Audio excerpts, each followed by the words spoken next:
Hey friends, welcome to the Horror Sleep. Almost 90% of you watching aren't subscribed. If you enjoy these true park ranger horror stories, hit that subscribe button and leave a like. It really helps the channel. Oh, and where are you watching from tonight? Let me know in the comments.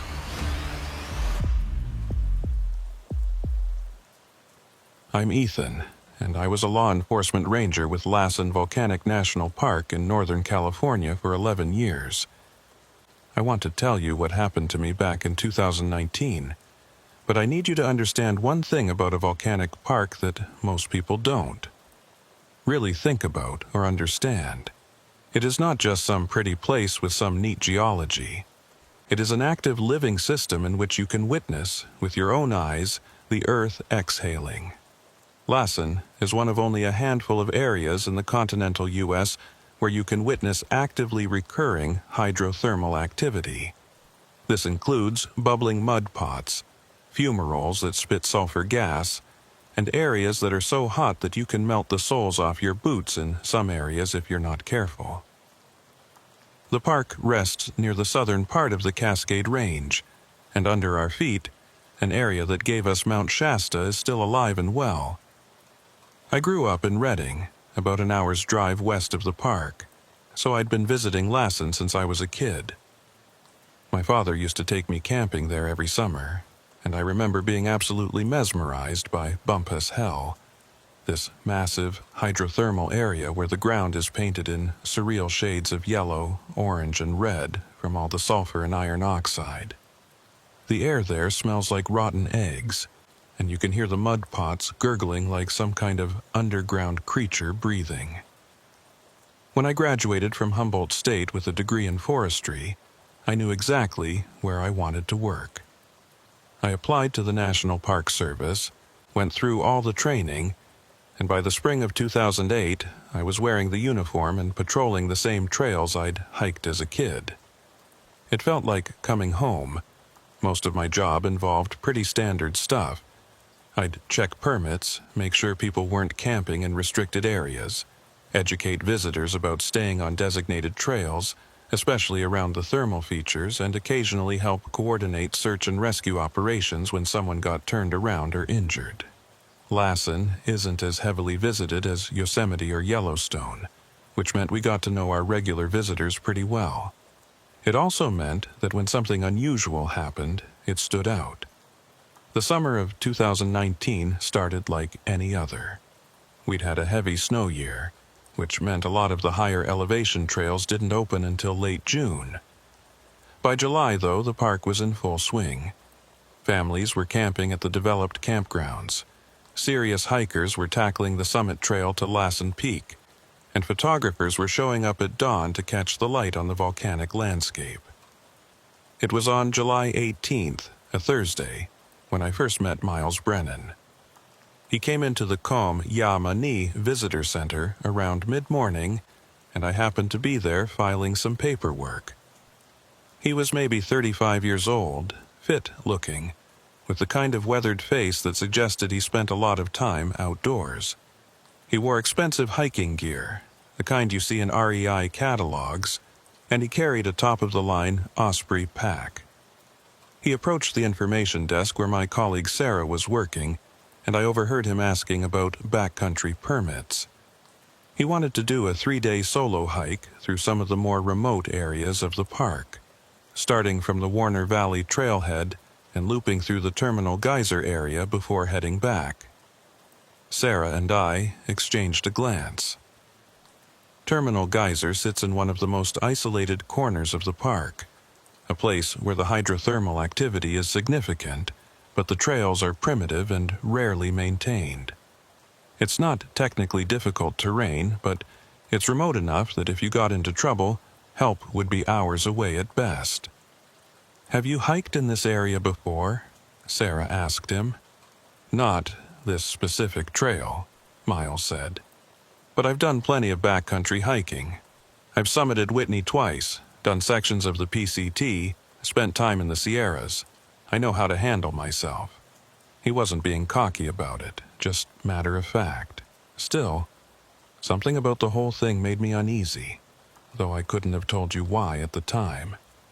Maybe it was just the fact that he was going solo into one of the least visited parts of the park. Or maybe it was something else, something I picked up on subconsciously but couldn't articulate.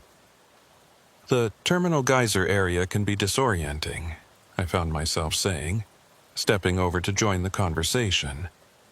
The hydrothermal features create a lot of steam, especially in the early morning and evening, and it can reduce visibility pretty dramatically. The trails aren't always well marked, and your GPS might not be much help in some of the valleys where the tree cover is thick.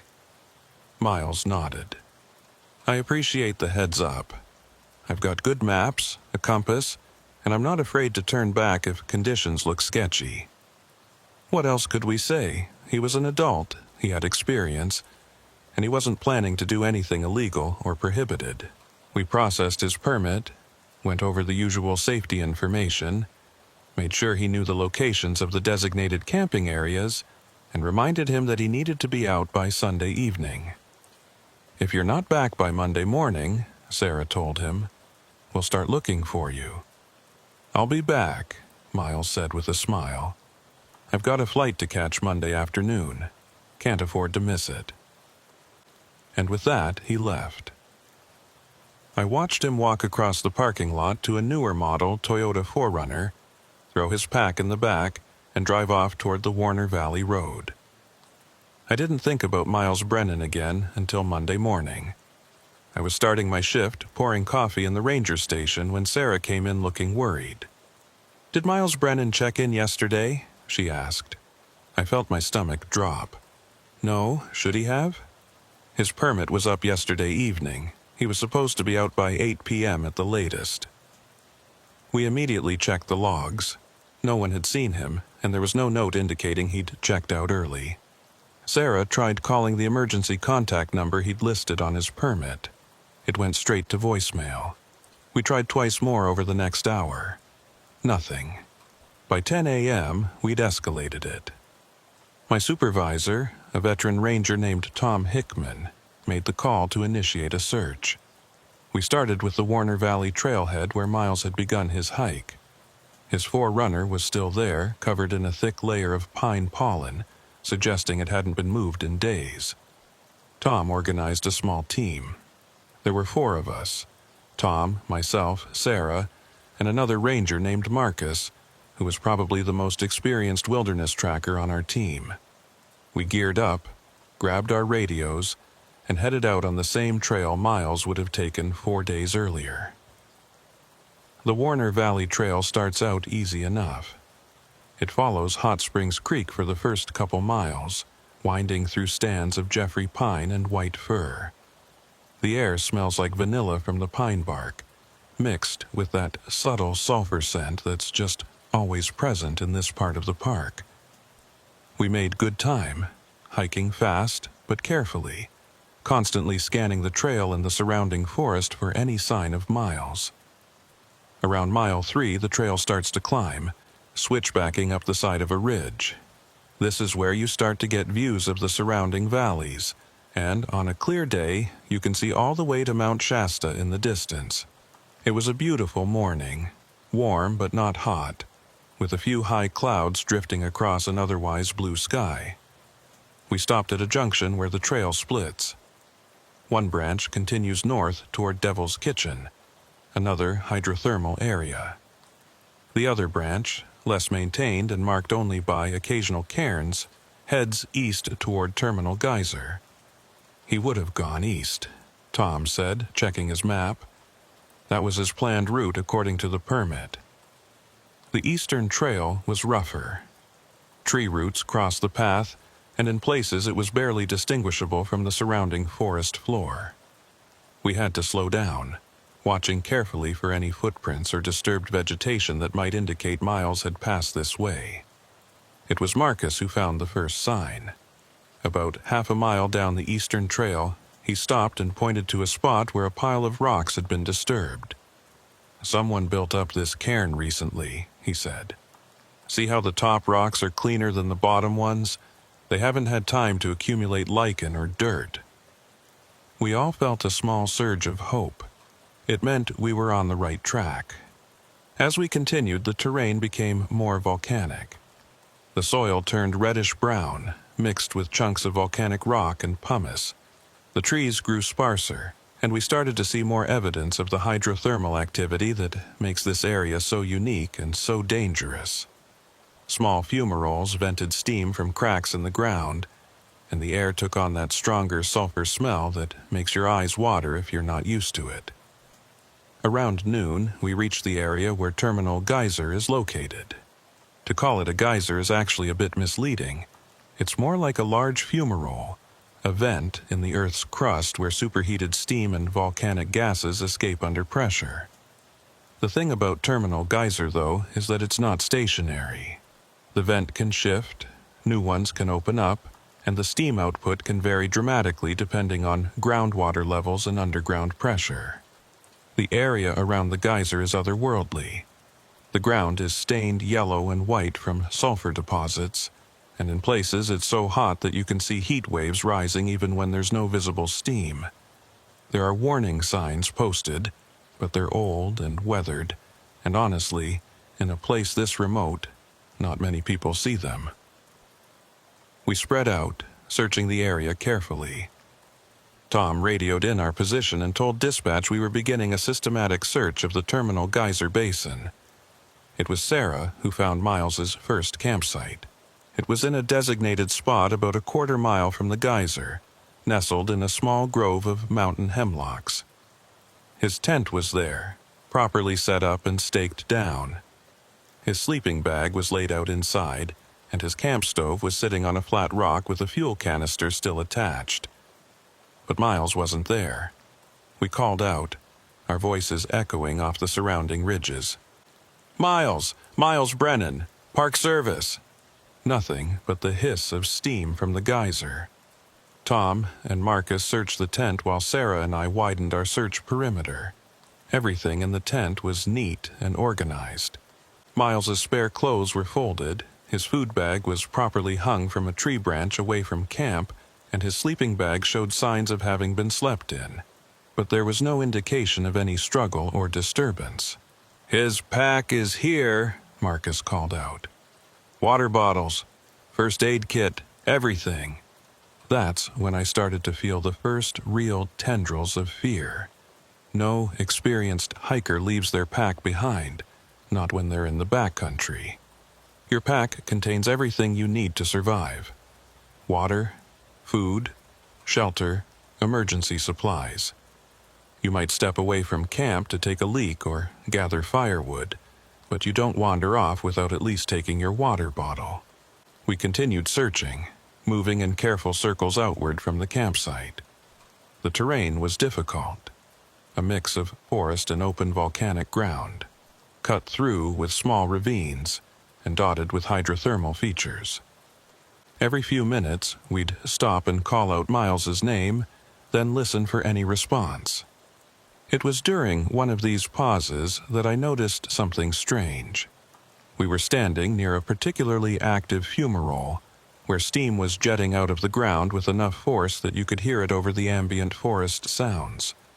The steam was thick, almost opaque, and it drifted across the ground in a way that obscured everything in its path. I was scanning the area with my binoculars when I saw what looked like a piece of fabric caught on a branch about 50 yards away, on the far side of the steam field. "I see something," I said, pointing. We made our way carefully around the steam field. You don't want to walk through steam if you can help it, not just because it can burn you, but because you can't see where you're stepping. The ground around hydrothermal features is unstable and can give way without warning, dropping you into a pool of boiling acidic water. The fabric turned out to be part of a torn shirt sleeve, caught on a manzanita branch. It was blue, synthetic material, the kind of technical hiking shirt that wicks moisture. Marcus bagged it as evidence. "He came this way," Tom said, studying the ground. And that's when I saw them, footprints. They were faint, just impressions in the volcanic soil, but they were definitely fresh. They led away from the steam field, heading roughly northeast toward an area of the park I knew was even more remote and less frequently patrolled. We followed the prints carefully, documenting them with photographs as we went. They were consistent with hiking boots, size 10 or 11, and the gait suggested someone moving at a normal walking pace, not running or stumbling. But here's where it started to get strange. The prints led toward a large, flat area of volcanic ground, almost like a natural plaza, where the soil was particularly fine and dusty. You would expect to see clear, uninterrupted tracks across this kind of surface, but as we reached the edge of this open area, the footprints just stopped, not faded away, not obscured by wind or water. They stopped. One clear print, then another, and then nothing. Just undisturbed volcanic soil stretching out for 30 yards before reaching the tree line on the other side. The four of us stood there, staring at this impossible sight. Marcus walked the perimeter of the open area, looking for any place where the tracks might have resumed. Sarah checked for signs that Miles might have backtracked, stepping in his own prints to hide his direction. I looked up, wondering if there was any way he could have somehow climbed, though there were no trees or rocks nearby that would have made that possible. Tom was the first to voice what we were all thinking. This doesn't make any sense. The thing is, tracks don't just end.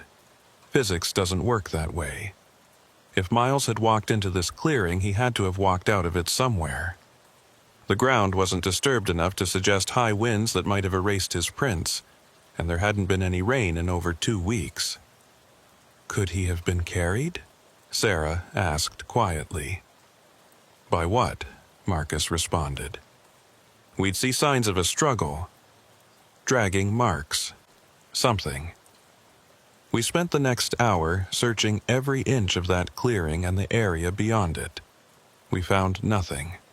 No more footprints, no disturbed vegetation, no blood, no sign of any kind that anyone had passed through. At this point, the sun was starting to sink lower in the sky, and Tom made the decision to call in additional resources. Within 2 hours, we had 10 more rangers in the area, along with a search and rescue team from the county sheriff's office. They brought dogs. The dogs hit on Miles's scent at his campsite, as expected. They followed it along the same path we had found, leading to the torn shirt and then to the clearing where the footprints ended. And then the dogs stopped. They circled the clearing, whining and acting confused, but they wouldn't cross it. Their handlers tried to coax them, but the animals refused. One of them, a German shepherd named Bruno, who had years of SAR experience, actually backed away from the clearing and sat down, which his handler said was highly unusual behavior.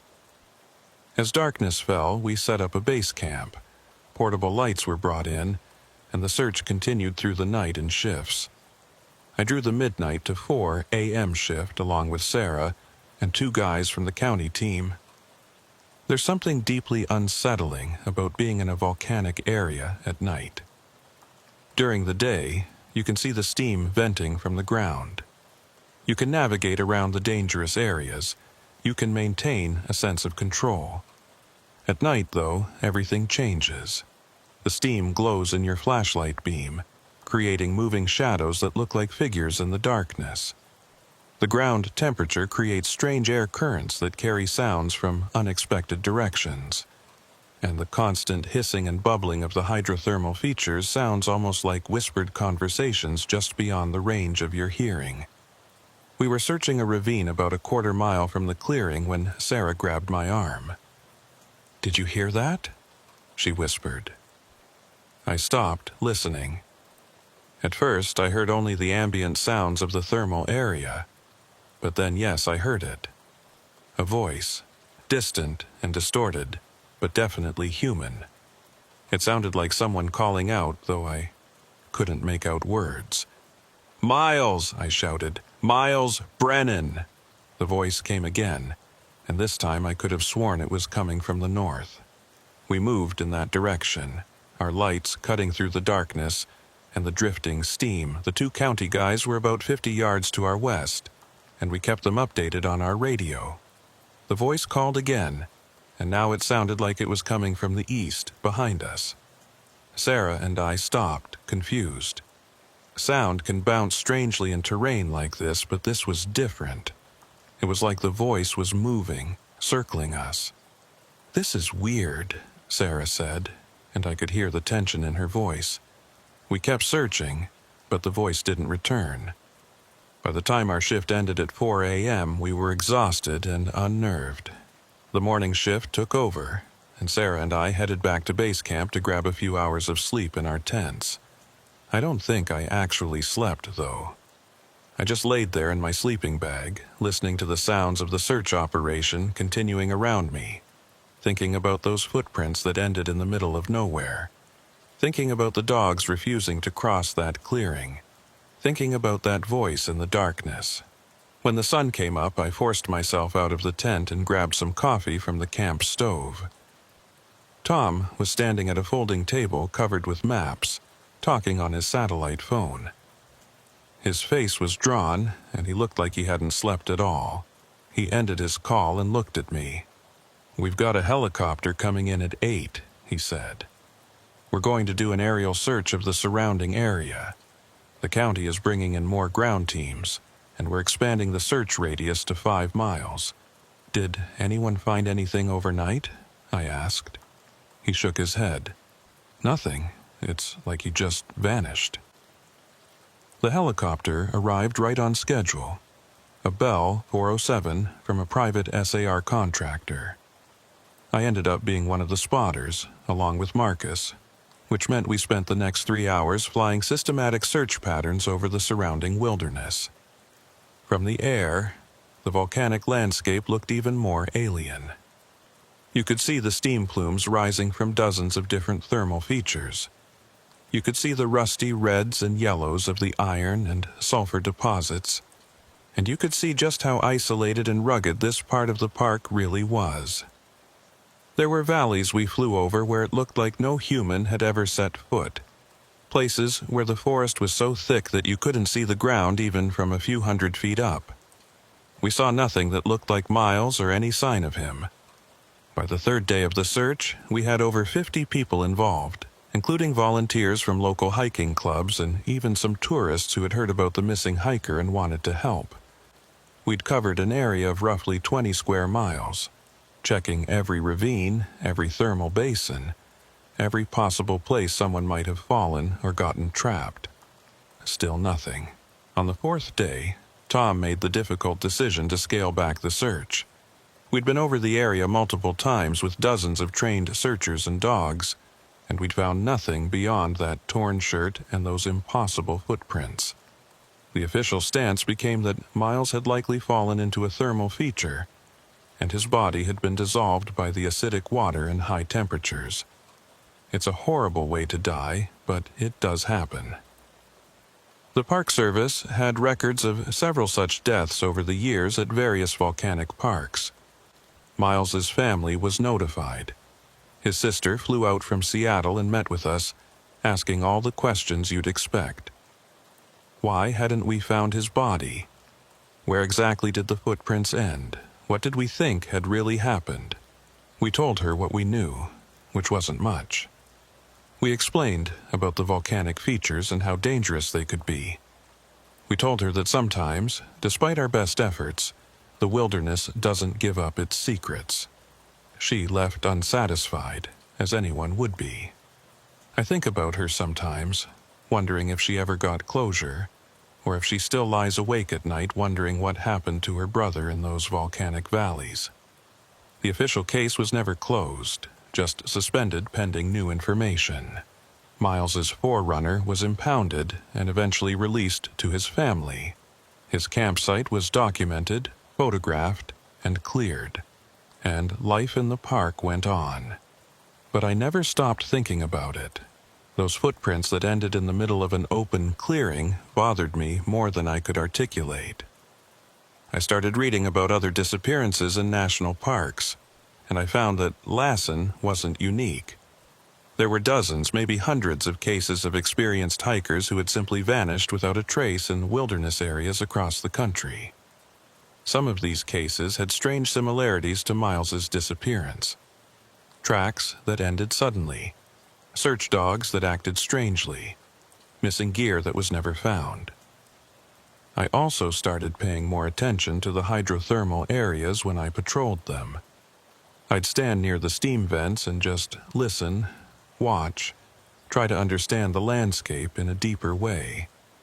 And sometimes, usually in the early morning or late evening, when the steam was thickest, I'd see things in my peripheral vision. Shapes moving through the mist, shadows that didn't quite correspond to any physical object. I'd turn to look directly at them, and they'd be gone. I told myself it was just my imagination, my brain pattern matching in unclear visual conditions. But I wasn't entirely convinced. 3 months after Miles Brennan disappeared, I was assigned to lead a training session for a group of new seasonal rangers. It was late October, and the park was transitioning into its quieter winter season. Most of the campgrounds had closed, and visitor numbers had dropped dramatically. The training was meant to familiarize the new rangers with the more remote areas of the park before the heavy snows came and made them inaccessible until spring. I decided to take them through the Warner Valley area, the same region where Miles had vanished. It wasn't a deliberate choice to revisit the site. It was just one of the standard training routes, but I'd be lying if I said I wasn't thinking about him as we prepared for the hike. There were 5 new rangers in the group, 2 women and 3 men, all in their 20s, all enthusiastic and eager to prove themselves. I recognized that energy. I'd had it myself when I first started. We set out early on a Wednesday morning, the air crisp and cold enough that our breath came out in visible puffs. The trails were covered in fallen leaves, and the forest had taken on those muted autumn colors that make everything look like an old photograph. I led them along the same path I'd taken during the search for Miles, pointing out landmarks, explaining the geology, teaching them how to read the terrain. When we reached the junction where the trail splits toward Terminal Geyser, one of the new rangers, a guy named David, asked about the search operation. Word had gotten around, as it always does in small organizations. "Is this where that hiker disappeared?" he asked. I nodded. His campsite was about 2 miles further east. We searched this entire area for days and never found any trace of him beyond some torn clothing and footprints that just stopped. "Stopped?" asked Jessica, one of the other rangers. "What do you mean, stopped?" I explained about the clearing, about the footprints that ended in the middle of the undisturbed ground, about the search dogs refusing to cross. I could see the skepticism in some of their faces, and I didn't blame them. It sounded impossible because it was impossible. "There's got to be a logical explanation," David said. "Maybe the wind erased his tracks, or maybe he backtracked in his own footprints." "Maybe," I said, though I didn't believe it. The thing about wilderness, Sayar, is that sometimes we just don't get answers. You have to learn to be comfortable with that uncertainty. We continued hiking, and I led them past the spot where we'd found Miles's camp. The tent was gone, of course, and the area had been cleaned up, but I could still identify the exact spot where his tent had stood. The fire ring was still there, a circle of stones that probably dated back decades to before Miles had ever set foot in the park. We stopped for lunch nearby, and I used the opportunity to talk about wilderness safety protocols, about the importance of communication plans, and checking in on time. I could tell some of them were spooked by the story of Miles's disappearance, which was probably a good thing. A healthy respect for how quickly things could go wrong in the backcountry would keep them safer in the long run. After lunch, I led them toward Terminal Geyser itself. I wanted them to see it, to understand the hydrothermal hazards that made this area particularly dangerous. As we approached, I could hear the familiar hiss and roar of superheated steam escaping from the earth. The geyser was more active than I'd seen it in months. A massive plume of steam was jetting upward at least 30 feet into the air, and the ground around the vent was trembling slightly from the force of it. The smell of sulfur was overwhelming, that rotten egg stench that makes your eyes water and your throat burn. "Stay back from the edge," I warned the group. "The ground here is unstable, and the steam is hot enough to cause third-degree burns instantly. Every year, people die in places like this because they don't respect the danger." We stood there for maybe 10 minutes, watching the steam column wavering in the cold autumn air. And then, something happened that I still can't fully explain. The geyser suddenly went quiet. Not gradually, not slowly dying down. It just stopped, like someone had turned off a valve. The steam column collapsed, and for a moment there was absolute silence. Even the smaller fumaroles in the surrounding area seemed to have gone dormant. "Is that normal?" Jessica asked, her voice barely above a whisper. "No," I said. "I've never seen it do that." We all stood there, staring at the now silent vent. I could feel my heart rate picking up, though I couldn't have told you why. It was just steam, just a natural geological process. But something about the sudden silence felt wrong, felt ominous. And then I heard it. A voice, distant but clear, calling out from somewhere beyond the geyser basin. It sounded like someone shouting for help. "Did you hear that?" David asked, confirming I wasn't imagining it. "Everyone stay here," I said, pulling out my radio. "I'm going to check it out." I keyed the radio and called into dispatch. "This is Ranger Caldwell at Terminal Geyser. We're hearing what sounds like calls for help from the Northeast Basin, requesting backup and possibly a medical team on standby." The response came back immediately. "Copy that, Caldwell. We have a unit about 20 minutes from your location. Can you confirm the direction and approximate distance?" "Negative. Sound is echoing. I'm going to investigate with caution. We'll update in 10 minutes. I turned to the group of trainees. "You 5 stay right here. Don't move from this spot. And if anything happens, you radio immediately. Understood?" They all nodded, and I could see the mix of fear and excitement in their faces. This was exactly the kind of situation they'd been trained for, even if it was just training exercises up until now. I moved carefully around the edge of the geyser basin, heading in the direction I thought the voice had come from. The ground was treacherous, a mix of loose volcanic rock and areas of mineral deposits that could be as slippery as ice. Steam still rose from smaller vents, obscuring my vision in places. The voice came again, and this time it was closer. "Help! Please! Someone help me!" It was a male voice, and it sounded young, panicked. I moved faster now, climbing over a ridge of volcanic rock and down into a small ravine on the other side. That's where I found him. He was maybe 19 or 20 years old, wearing jeans and a hoodie, completely inadequate clothing for backcountry hiking. He was sitting on the ground, his right leg extended in front of him at an awkward angle. His face was pale, and I could see he was in significant pain. "Hey, it's okay," I said, approaching slowly with my hands visible. "I'm a park ranger. What's your name?" "Justin," he gasped. "Justin Torres. I think my leg is broken. I fell and I've been here for hours." I keyed my radio. "This is Caldwell. I have a male subject approximately 20 years old with a possible leg fracture, requesting immediate medical evacuation to my location." I moved closer and did a quick assessment. His right tibia looked fractured based on the swelling and the way he was holding it. He was cold, probably hypothermic given how long he'd been sitting on the frozen ground in inadequate clothing.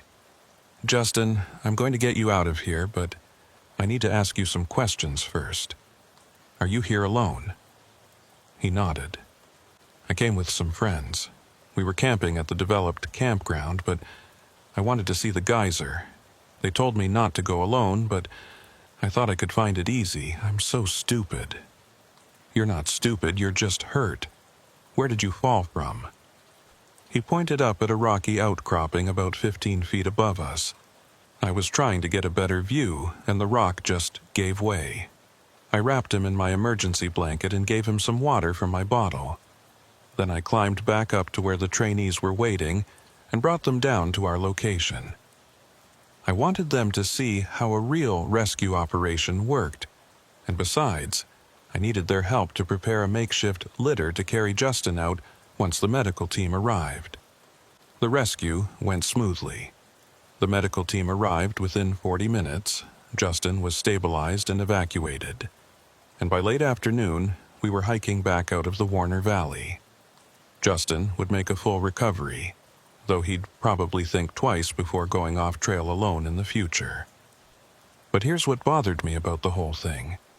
What kept me awake that night back in my cabin. When we'd first heard Justin's calls for help, the sound had seemed to be coming from much farther away than where we actually found him. Given the acoustics of the basin and the way sound can bounce off rock formations, that wasn't necessarily unusual. What was unusual was the timing. Justin had told me he'd been calling for help for hours, but we'd only heard him after the geyser had suddenly gone silent. It was as if the thermal activity had been masking his voice, and the moment it stopped, we could finally hear him. But that didn't make sense either, because the geyser had been loud. Yes, but not so loud that it would completely drown out human screams, especially when we were that close to where Justin had fallen. I found myself thinking about Miles Brennan again, about those footprints that ended in a clearing not far from where we'd found Justin. What if Miles had also heard something out there? What if he'd followed a sound, a voice calling for help, and it had led him somewhere he shouldn't have gone? I tried to push the thoughts away, told myself I was being paranoid, connecting dots that weren't meant to be connected. But the questions lingered.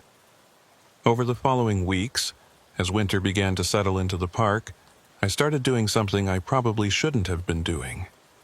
During my off hours, I began researching the history of the Lassen area, particularly around Terminal Geyser and the Warner Valley. What I found wasn't exactly comforting. The area had been home to the Mountain Maidu people for thousands of years before European settlers arrived. In their traditions, volcanic areas like the ones at Lassen were considered sacred and dangerous in equal measure. They were places of power, yes, but also places where the boundary between the physical world and the spirit world grew thin. I'm not someone who typically believes in that kind of thing. I'm a practical person, trained in wilderness management and law enforcement, not mysticism. But the more I read, the more I found accounts, both from indigenous traditions and from early European settlers, about people disappearing in the volcanic regions of Northern California.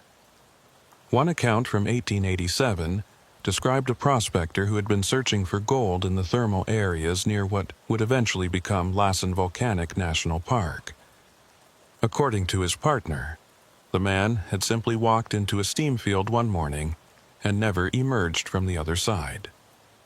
They found his boots and his pack at the edge of the steam, but no footprints and no body. Another account from the 1920s told of a young woman who had been camping with her family near Bumpus Hell. She'd gone for a walk one evening and vanished.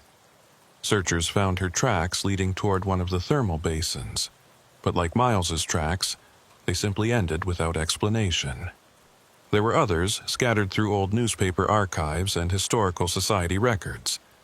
Not many, maybe one every decade or so, but enough to form a pattern if you were looking for one. I compiled everything into a folder, not really sure what I was going to do with the information. Present it to Tom, to the park superintendent, and say what exactly? That I thought the volcanic features were somehow responsible for making people disappear? It sounded crazy even in my own head. December came, and with it, the first major snowstorm of the season. The park highway closed. Most of the roads became impassable, and my job shifted to winter patrols on snowshoes and cross-country skis. It was beautiful in its own way, the entire landscape transformed into something pristine and silent, but I found myself increasingly uneasy. Maybe it was the isolation. Winter duty at Lassen meant long stretches with minimal human contact. Maybe it was the constant darkness, with the sun setting by 4:30 in the afternoon and not rising until after 7 in the morning. Or maybe it was something else. Something I was picking up on subconsciously but couldn't quite articulate. I started having dreams about the clearing where Miles's footprints had ended. In the dreams, I was standing at the edge of the clearing at dusk, watching as figures moved through the steam on the far side. They were human-shaped but indistinct, like shadows cast by an invisible light source. And they were beckoning, gesturing for me to cross the clearing and join them. I always woke up before I could see what happened next, my heart pounding and my cabin feeling too cold despite the propane heater running. On a morning in mid-December, I was skiing a patrol route through the Warner Valley when I decided, almost on impulse, to divert to the clearing. I told myself I just wanted to see it in winter conditions, to photograph it for my records, but I think I knew even then that I was looking for something more. The clearing was covered in about 2 feet of undisturbed snow. The only tracks visible were from small animals, rabbits, maybe a fox or two. I stood at the edge where Miles's footprints had ended 4 months earlier and stared out across the white expanse. And that's when I realized something that sent a chill down my spine that had nothing to do with the December cold. The snow in the clearing was wrong. I don't know how else to describe it.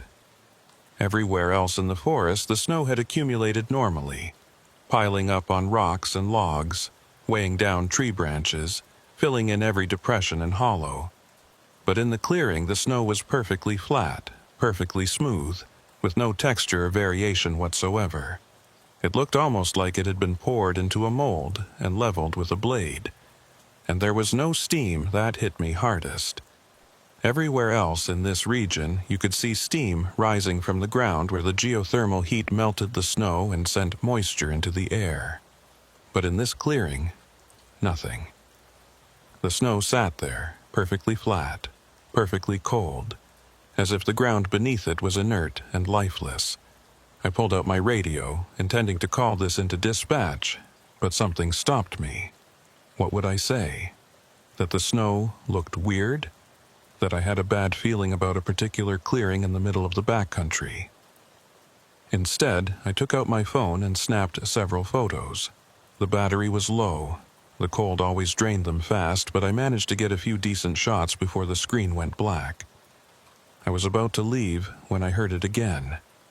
That voice, distant and distorted, seeming to come from across the clearing. Help me, please. I'm lost. Every instinct I had told me not to respond, not to call back, not to step into that clearing. This wasn't Justin Torres calling for help. This was something else. Something that had learned to use human words in the way a predator learns to mimic the sounds of its prey. I backed away slowly, keeping my eyes on the clearing, half expecting to see those shadow figures from my dreams emerge from the tree line on the far side. Nothing appeared, but the voice called out twice more, each time sounding closer, more desperate, more convincing. I skied back to the ranger station faster than I'd ever skied in my life. I didn't tell anyone about what happened in the clearing that day. How could I? I was a law enforcement ranger trained to deal with objective, measurable threats: poachers, injured hikers, forest fires. I wasn't equipped to explain that I'd heard a voice that shouldn't have existed, coming from a clearing where the snow didn't accumulate the way physics said it should. Instead, I threw myself into my work. I volunteered for extra shifts, took on additional training responsibilities, and spent as little time as possible alone in the backcountry. Tom noticed, I think. He pulled me aside one afternoon in January and asked if everything was okay. "You seem on edge," he said. "Is this about the Brennan case? I know it got to all of us." "I'm fine," I lied. "Just winter cabin fever, I guess." He didn't look convinced, but he didn't push it. That was one thing I appreciated about Tom. He understood that sometimes rangers needed to process things in their own way, in their own time. But I wasn't fine, and I knew it. I started having trouble sleeping, lying awake in my cabin and listening to every creak and groan of the building, every gust of wind, every sound that might be something more than just the normal noise of a winter night. I'd find myself staring out the window at the dark forest beyond, looking for movement, for shapes, for anything that might explain the growing sense of dread I couldn't shake. In late January, Sarah asked me to cover one of her shifts. Her mother was sick, and she needed to drive down to Sacramento to be with her family. I agreed without hesitation. It was a day shift, mostly office work, which meant I wouldn't have to be out in the backcountry. I was in the ranger station working through some permit paperwork when a man walked in. He was probably in his late 50s, with a weathered face and the kind of gear that suggested he'd spent serious time in the mountains. He approached the desk where I was sitting and set down a large topographical map. "I need to talk to someone about the Warner Valley area," he said. "Specifically about Terminal Geyser." Something in his tone caught my attention. He wasn't asking for trail information or camping permits. There was an urgency to his words, an intensity in his eyes that put me immediately on alert. "I'm Ranger Caldwell," I said. "What can I help you with?" He studied me for a moment as if trying to decide whether he could trust me. Then he said, "My name is Richard Torres. I'm a geologist with the USGS. I've been studying the hydrothermal systems in this park for the past 15 years, and I need to show you something that I think you're going to find very disturbing." The name Torres rang a bell, and then I remembered. Justin Torres, the young man we'd rescued back in October. "Are you related to Justin Torres?" I asked. His expression softened slightly. "He's my nephew. When he told me about his rescue, about where it happened and how he'd heard strange things before he fell, I started looking into the area more carefully. And what I found..." He paused, shaking his head. "I need to show you this on the map." He unfolded the topographical map on the desk. It was marked with dozens of annotations in different colored inks. Dates, coordinates, notations about thermal activity. He pointed to an area just east of Terminal Geyser. "This is where my nephew said he fell, correct?" I confirmed it with a nod. "And this," he pointed to a spot about a quarter-mile away, "is where the missing hiker's footprints ended, according to the search reports I read, right?" "Yes," I said slowly.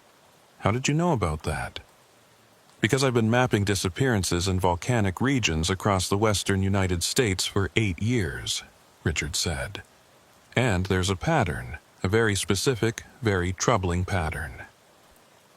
He pulled out a folder from his backpack and spread several documents across the desk. They were case files, missing person reports, search operation summaries, witness statements from parks and wilderness areas across California, Oregon, and Washington. "Mount Rainier 2011, he said, pointing to one report. An experienced climber disappeared near a fumarole field. His tracks ended at the edge of a snow-covered thermal area. Never found." He moved to another document. "Crater Lake, 2014. A park ranger investigating unusual seismic activity near a hydrothermal vent went missing. Last radio transmission mentioned hearing voices. Body never recovered." He continued through the stack, case after case, each one eerily similar to what had happened to Miles Brennan. Experienced outdoors people, disappearing near active geothermal features, often with tracks or evidence that simply ended without explanation. "What are you saying?" I asked, though I was afraid I already knew. I'm saying that there's something about these hydrothermal systems that we don't understand, Richard said. The official explanation is always the same. They fell into a thermal feature and their bodies were dissolved. But I've studied the geology of these sites extensively. The physics don't add up. The thermal features aren't large enough or active enough to completely dissolve a human body without leaving trace evidence. And they certainly can't explain why tracks end in the middle of undisturbed ground. So, what's your explanation? I asked. He hesitated, and I could see him struggling with how to phrase what he was about to say. What if the hydrothermal systems aren't just geological features? What if they're something else? Gateways, maybe. Portals to somewhere we can't see or measure with our instruments. I wanted to dismiss it as crazy, to laugh it off as the ravings of someone who'd spent too much time alone in the wilderness. But I couldn't. Because I'd seen that clearing. I'd heard that voice. I'd felt the wrongness of it all in my bones. You think that's what happened to Miles Brennan? I asked quietly. I think he walked into something that looked like normal ground but wasn't, Richard said. I think the thermal activity creates conditions that we don't have the scientific framework to understand yet. And I think whatever it is, it's been happening for a very long time. He pulled out one more document, this one much older, printed on yellowed paper. It was a letter dated 1889, written by a man named Samuel Briggs to his brother in San Francisco. This is from the California Historical Society archives, Richard said. Read it. I read, Dear brother, I write to you in sound mind, though what I witnessed this morning would test any man's sanity. While surveying the Boiling Springs region for possible mineral claims, my partner Jacob walked ahead into a field of steam. I saw him enter clear as day, not 10 paces from me. But when the steam cleared, he was gone. I searched for hours and found his footprints leading into the steam field, but none leading out. The ground beyond was undisturbed, as if he had simply ceased to exist. I am leaving this accursed place tomorrow, and would advise any man to give these thermal regions wide berth. I set the letter down, my hands trembling slightly. Why are you showing me this? Because I think someone in authority needs to know, Richard said. And because I think it's going to happen again. The seismic data I've been collecting shows increasing activity in the terminal geyser area. Whatever creates these events seems to correspond with periods of heightened geothermal pressure. What do you want me to do? I asked. Even if I believed all of this, even if I went to my supervisors with it, what could we do? Close off the entire Warner Valley? On what grounds? That we think there might be invisible portals swallowing people? I don't know, Richard admitted. But I had to tell someone. And after what happened to my nephew, after hearing him describe those voices he heard before he fell, I couldn't just keep this to myself anymore. We talked for another hour. Richard showed me more data, more case files, more historical accounts. By the time he left, promising to send me copies of everything he had, I felt like my understanding of reality had been fundamentally shaken. That night, I couldn't sleep at all. I kept thinking about Miles Brennan, about where he might be if Richard's theory was correct. Was he dead? Or was he somewhere else? Somewhere that existed alongside our world, but remained invisible to us, trapped in a place where footprints ended and voices called out for help that would never come. The next morning, I made a decision. I needed to see that clearing again, but this time with equipment to document what I found. I borrowed a thermal imaging camera from our equipment locker, along with a high-quality audio recorder and a magnetometer, a device that measures magnetic fields, which Richard had suggested might show anomalous readings near these thermal areas. I didn't tell anyone where I was going. I probably should have, but I knew they'd either try to stop me or insist on coming along, and I didn't want to put anyone else at risk. Looking back, that was a stupid decision. The kind that gets people killed or lost in the backcountry, but at the time, it felt necessary. The hike to the clearing took 3 hours on snowshoes. It was a clear, cold February morning, and the forest was absolutely silent except for the crunch of my snowshoes and the sound of my own breathing. I reached the clearing just after noon when the sun was at its highest point and the light was best for thermal imaging. The clearing looked exactly as it had in December. Perfectly flat snow, no steam, an almost oppressive sense of stillness. I set up my equipment at the edge and began taking readings. The thermal camera showed something I hadn't expected. While the surrounding forest registered at normal winter temperatures, hovering around 28 degrees Fahrenheit, the clearing itself showed as a uniform 42 degrees. Not hot enough to melt the snow, but definitely warmer than it should have been given the air temperature and the lack of visible thermal activity. The magnetometer went crazy the moment I pointed it toward the clearing. The readings spiked and fluctuated wildly, far beyond what you'd expect from normal geological conditions. It was as if the magnetic field itself was unstable, shifting and changing from moment to moment. I started the audio recorder and began documenting my observations, speaking clearly into the microphone. This is Ranger Ethan Caldwell, February 12, 2020, approximately 12:15 p.m. I'm at the clearing where Miles Brennan's footprints ended. Thermal imaging shows anomalous temperature readings, and the magnetometer is showing highly irregular magnetic field fluctuations.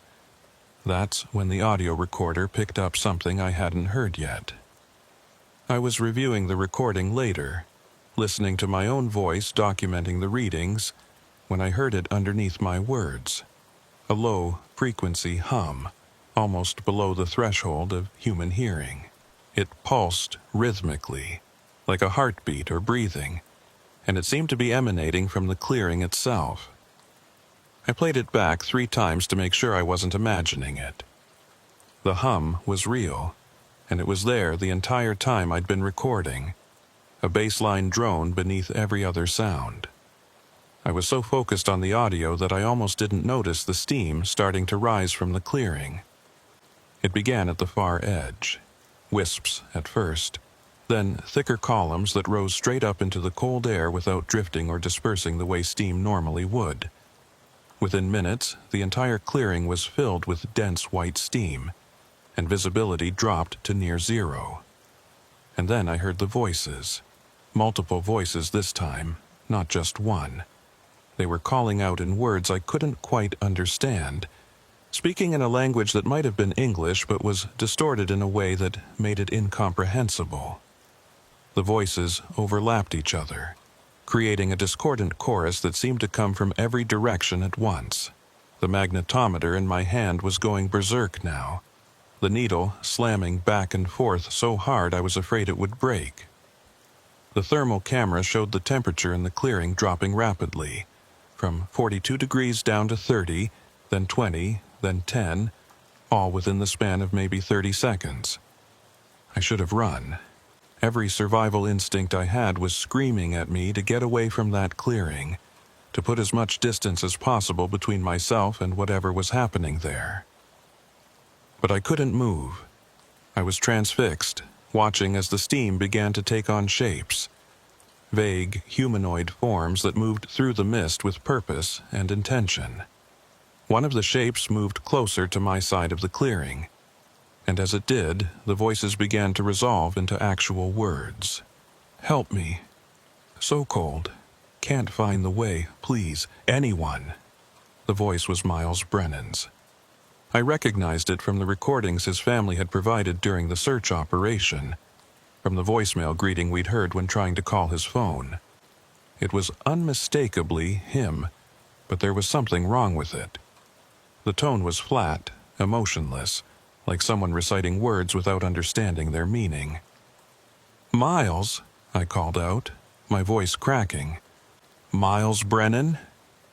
The shape in the steam stopped moving. The other voices went silent. For a moment, there was no sound at all except the steady hum underneath everything. Then the shape spoke again, and this time the voice was different. It was mine. "Help me. So cold. Can't find the way. Please, anyone." It was repeating my words back to me in my own voice, and the sheer wrongness of it broke whatever spell had been holding me in place. I grabbed my equipment and ran, stumbling through the snow, my snowshoes tangling in the undergrowth as I crashed through the forest. I didn't stop running until I'd put at least a mile between myself and that clearing. When I finally collapsed against a tree trunk, gasping for breath, I realized I was crying.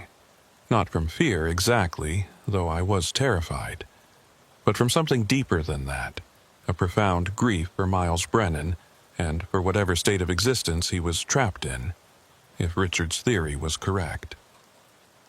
I made it back to the ranger station just before dark. I packed up all my equipment, downloaded the recordings and images to my laptop, and sat down to write everything out while it was still fresh in my memory.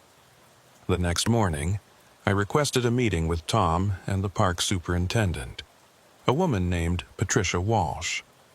I brought my laptop, all of Richard Torres's research, and the historical documents. I told them everything: the clearing, the voices, the thermal readings, Richard's theory about the disappearances, all of it. I expected them to think I was having some kind of breakdown, to suggest I take some time off or see a counselor. Instead, Patricia looked at me with an expression I couldn't quite read and said, "We need to talk about something that very few people in the National Park Service know about." What she told me over the next hour changed everything I thought I knew about my job and about the parks I'd devoted my career to protecting. The Park Service, she explained, had been aware of what they called anomalous disappearances in volcanic regions for decades.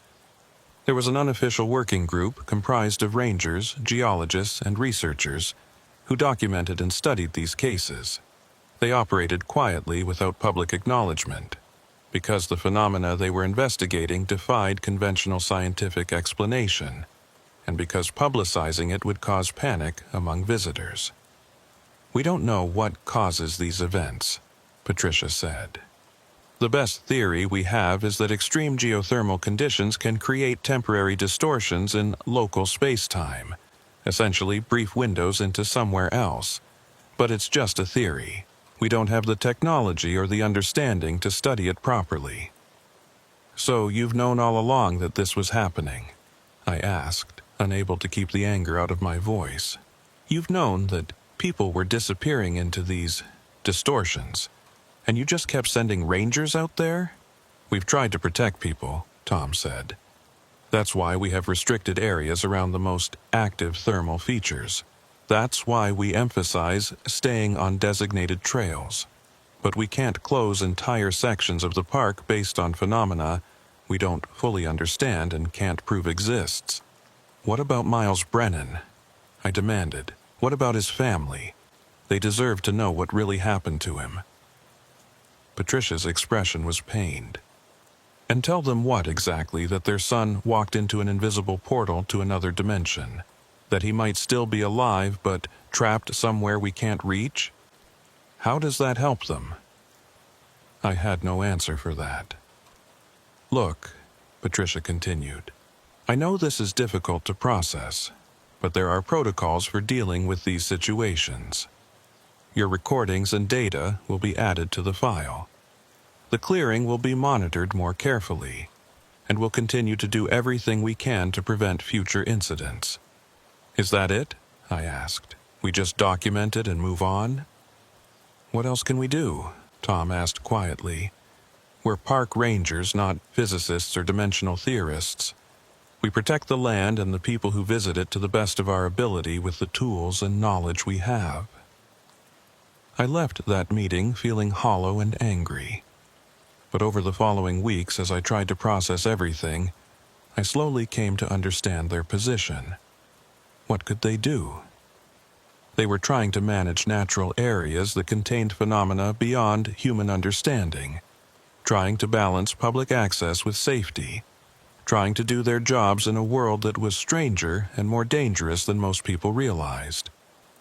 I never went back to that clearing.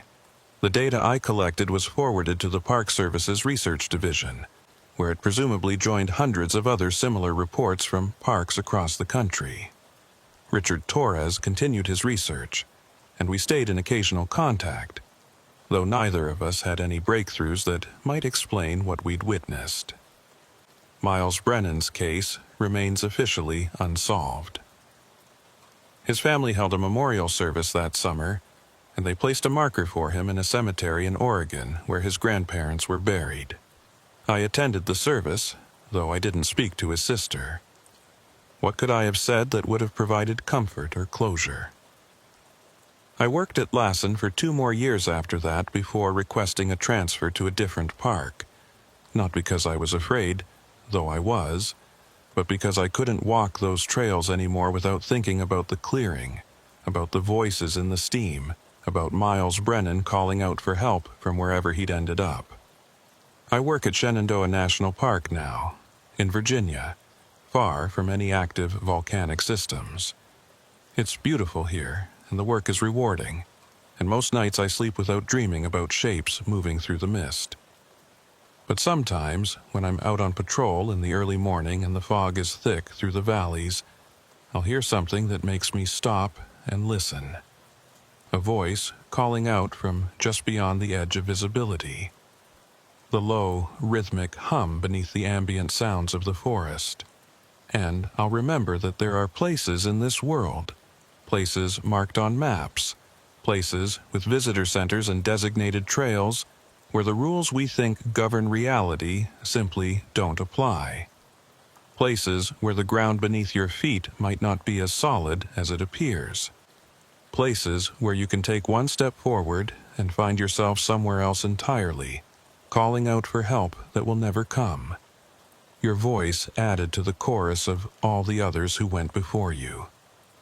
I'm not telling you to stay away from volcanic parks.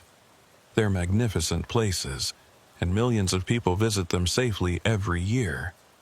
But I'm telling you this: stay on the designated trails. If you hear voices calling from the steam, don't answer them. If the ground seems wrong somehow, trust your instincts and turn back. And if you're hiking in the Warner Valley area of Lassen Volcanic National Park, and you come across a clearing where the snow doesn't melt and the steam doesn't rise, where the air feels heavier than it should, and the silence is so complete it makes your ears ring, walk away. Don't stop to take pictures. Don't try to document it. Don't convince yourself that you're imagining things. Just walk away and don't look back. Because some mysteries aren't meant to be solved. Some doors aren't meant to be opened. And some people who walk into the steam never walk back out. Miles Brennan taught me that. I just wish I could have learned it without losing him.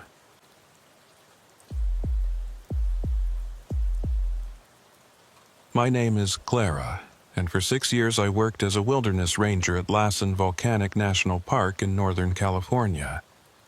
What I'm about to tell you happened during my 3rd year there, in the autumn of 2016, and it's the reason I eventually left the Park Service altogether.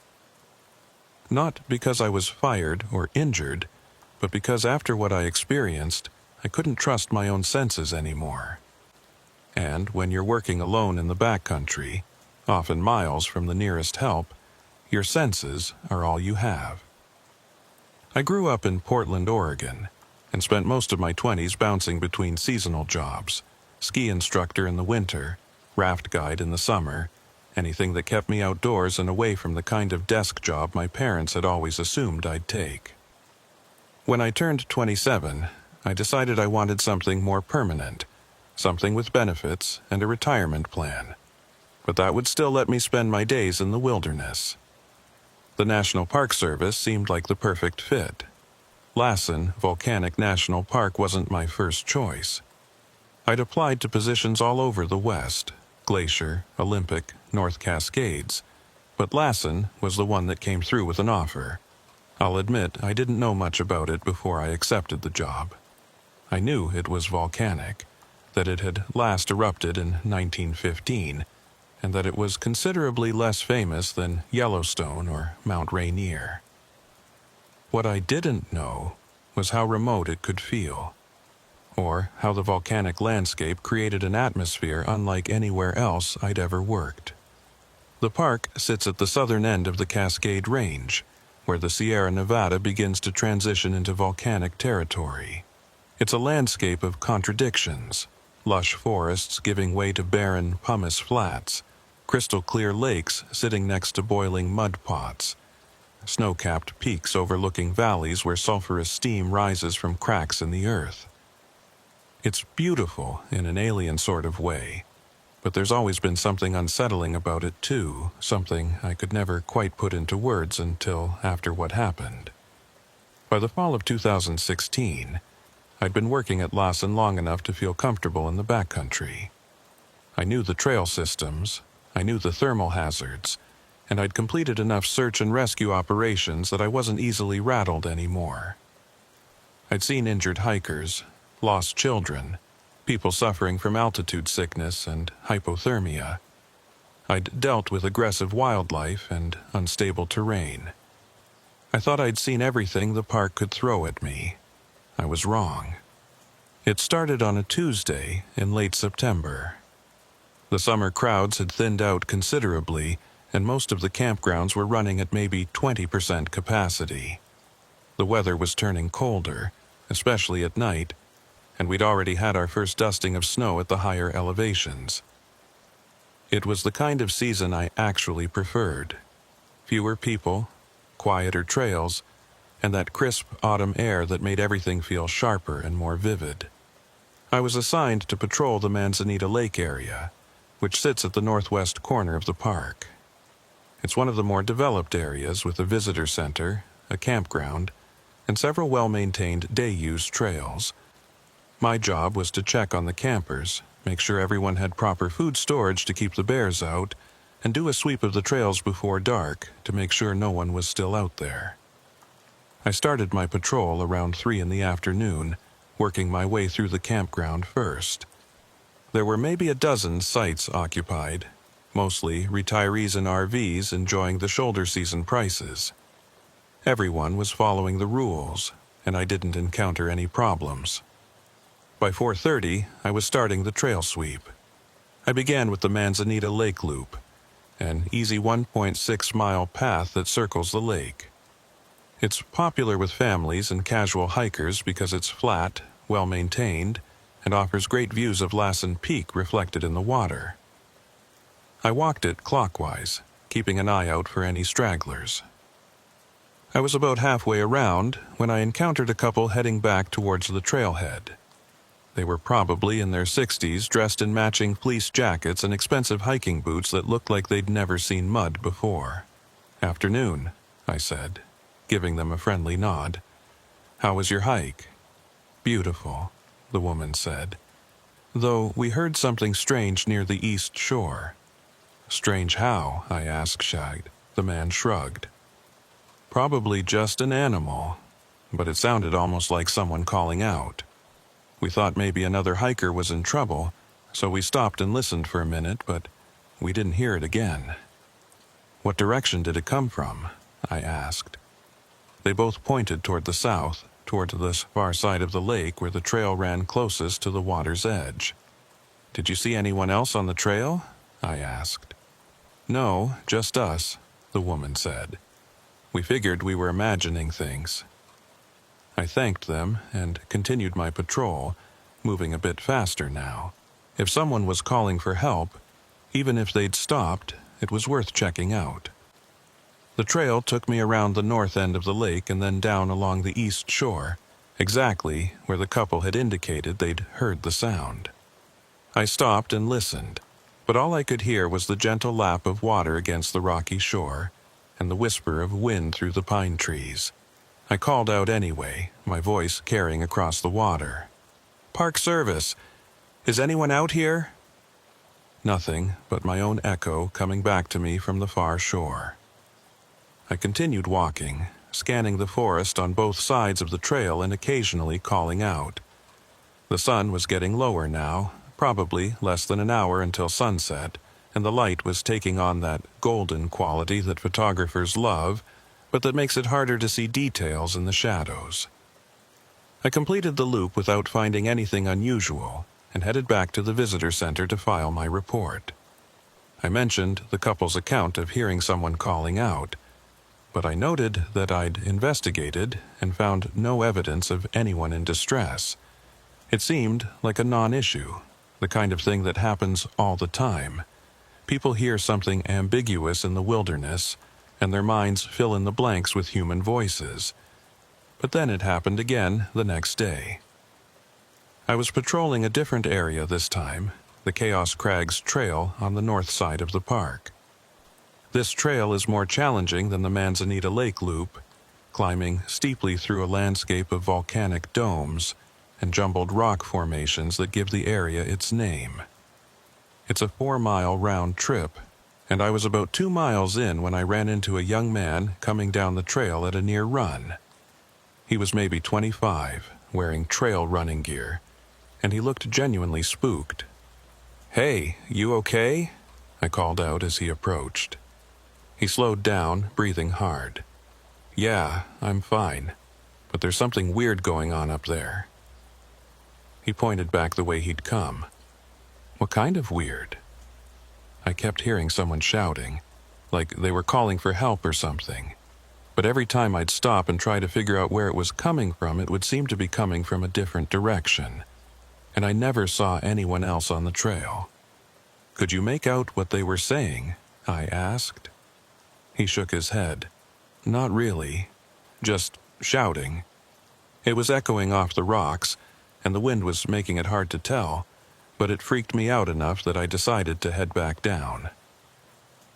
I couldn't blame him. The Chaos Crags area is geologically unstable, prone to rock falls, and the last thing you want is to be scrambling around off-trail trying to help someone when you can't even tell where they are. "Did you notice anything else unusual?" I asked. "Any signs of other hikers?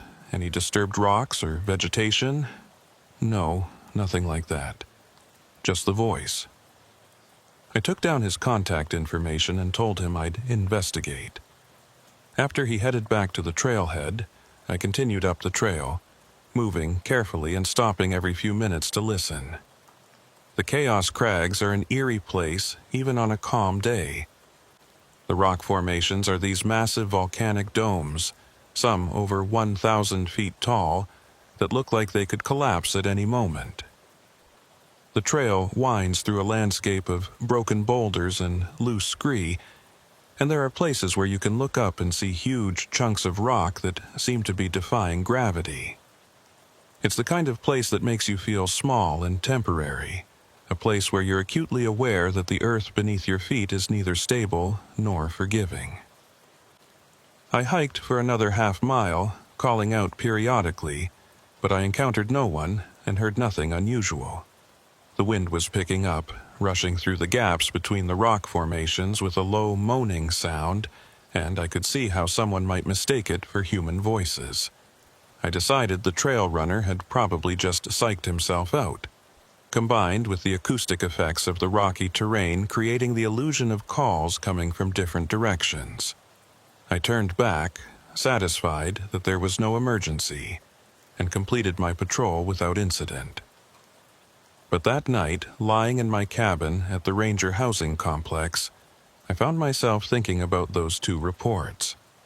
2 different locations, 2 different hikers, both reporting the sound of voices calling out in the wilderness.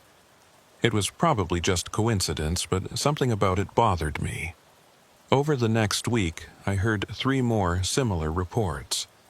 Each time, someone would come into the visitor center or flag me down on patrol to report hearing what sounded like cries for help coming from the backcountry. Each time, I or another ranger would investigate and find nothing. We started to joke about it in the ranger station. Someone suggested it was Bigfoot. Someone else said it was probably just a mountain lion, since their screams can sound eerily human. But none of us really believed either explanation. We'd all spent enough time in the wilderness to know what animals sounded like. And this was something different. It was during my second week of investigating these reports that I finally heard it myself. I was patrolling the Kings Creek Falls Trail, a moderate 2.4-mile hike that descends through meadows and forest to reach a spectacular 40-foot waterfall. It was late afternoon, probably around 5 p.m., and I was on my way back up from the falls when I stopped to take a break. I was standing at the edge of Kings Creek Meadow, drinking from my water bottle and enjoying the view, when I heard it, a voice distant but clear calling out, "Help! Someone help me!"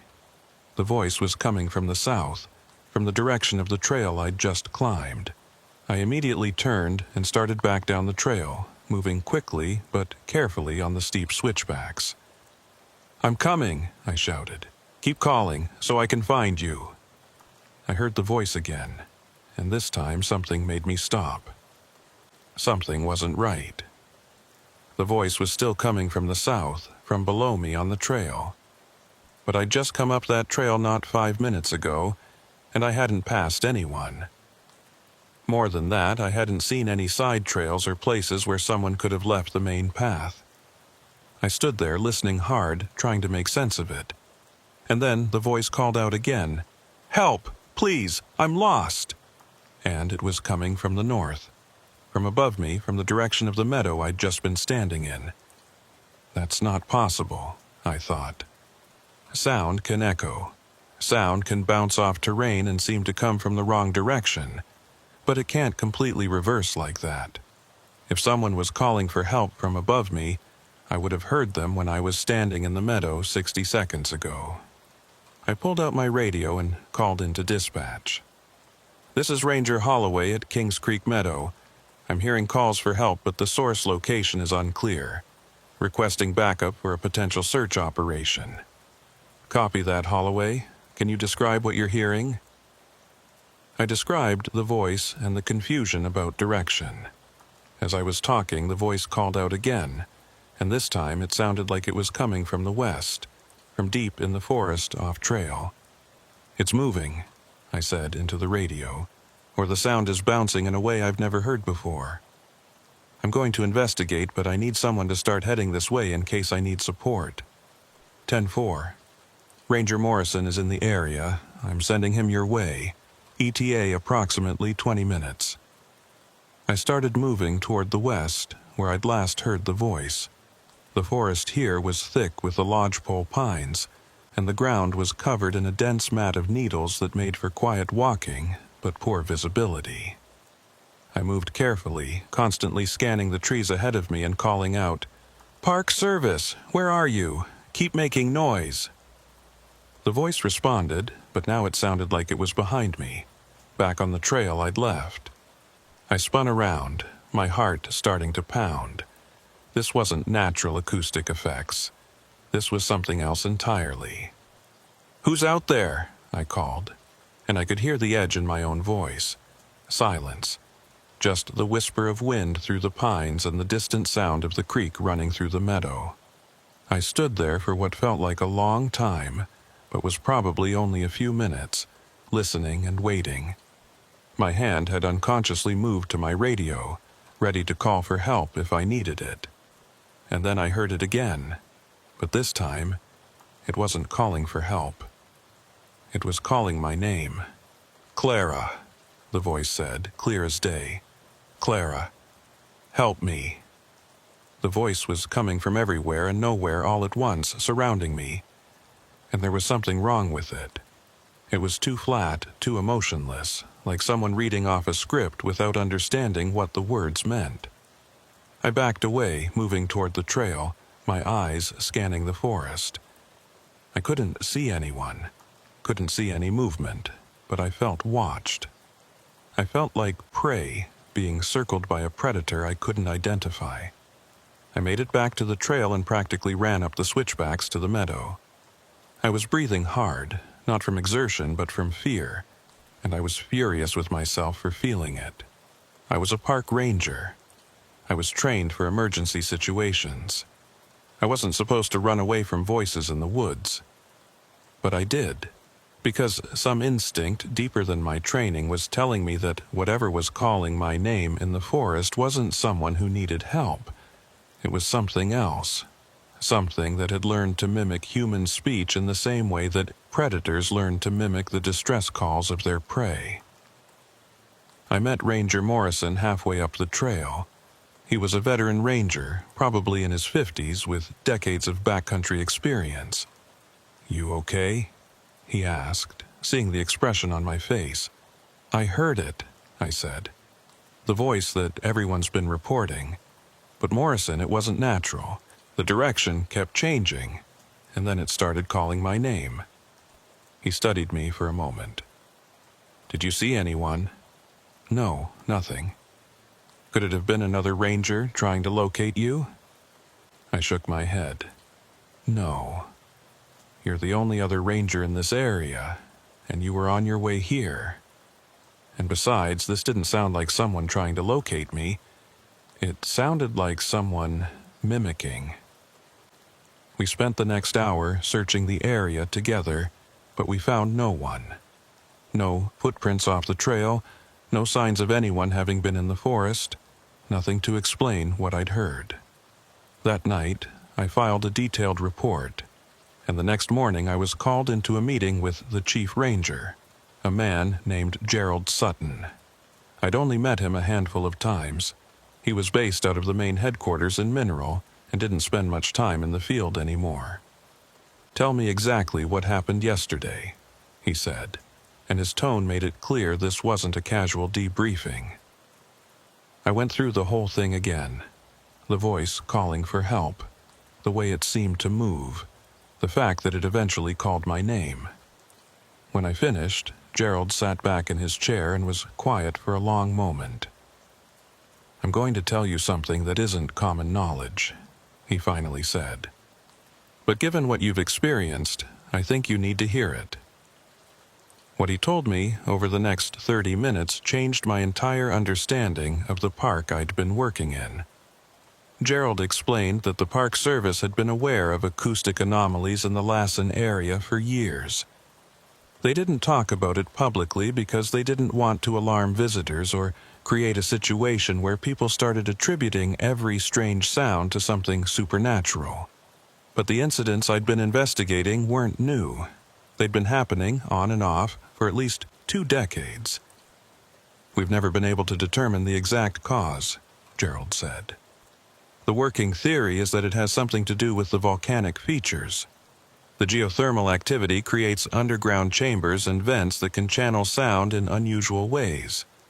Combined with the terrain and atmospheric conditions, it can make sounds appear to come from different directions than their actual source." "But that doesn't explain how the voice knew my name," I said. Gerald's expression became uncomfortable. "No, it doesn't. That's the part that none of our theories adequately address. We've had several rangers report similar experiences over the years, hearing voices that seem to respond to them personally, that seem to know things they shouldn't know. The best explanation we've come up with is that the human brain is very good at pattern matching, and when we hear something ambiguous, our minds fill in the gaps with what we expect to hear." "You're saying I imagined it calling my name?" I couldn't keep the skepticism out of my voice. "I'm saying that the combination of acoustic effects, isolation, and expectation can create very convincing auditory experiences that don't match reality. You were already on edge from the previous reports. You'd been searching for the source of a voice for several minutes. Your brain was primed to hear your name even if what was actually said was something completely different." It was a reasonable explanation. It was exactly the kind of rational, scientific explanation I would have accepted without question a week earlier. But I'd been there. I'd heard that voice. And I knew, in a way I couldn't articulate or prove, that what I'd heard wasn't a trick of acoustics or my imagination. "So what do I do?" I asked. "Just ignore it if I hear it again?" "Document it, same as you would any other unusual occurrence.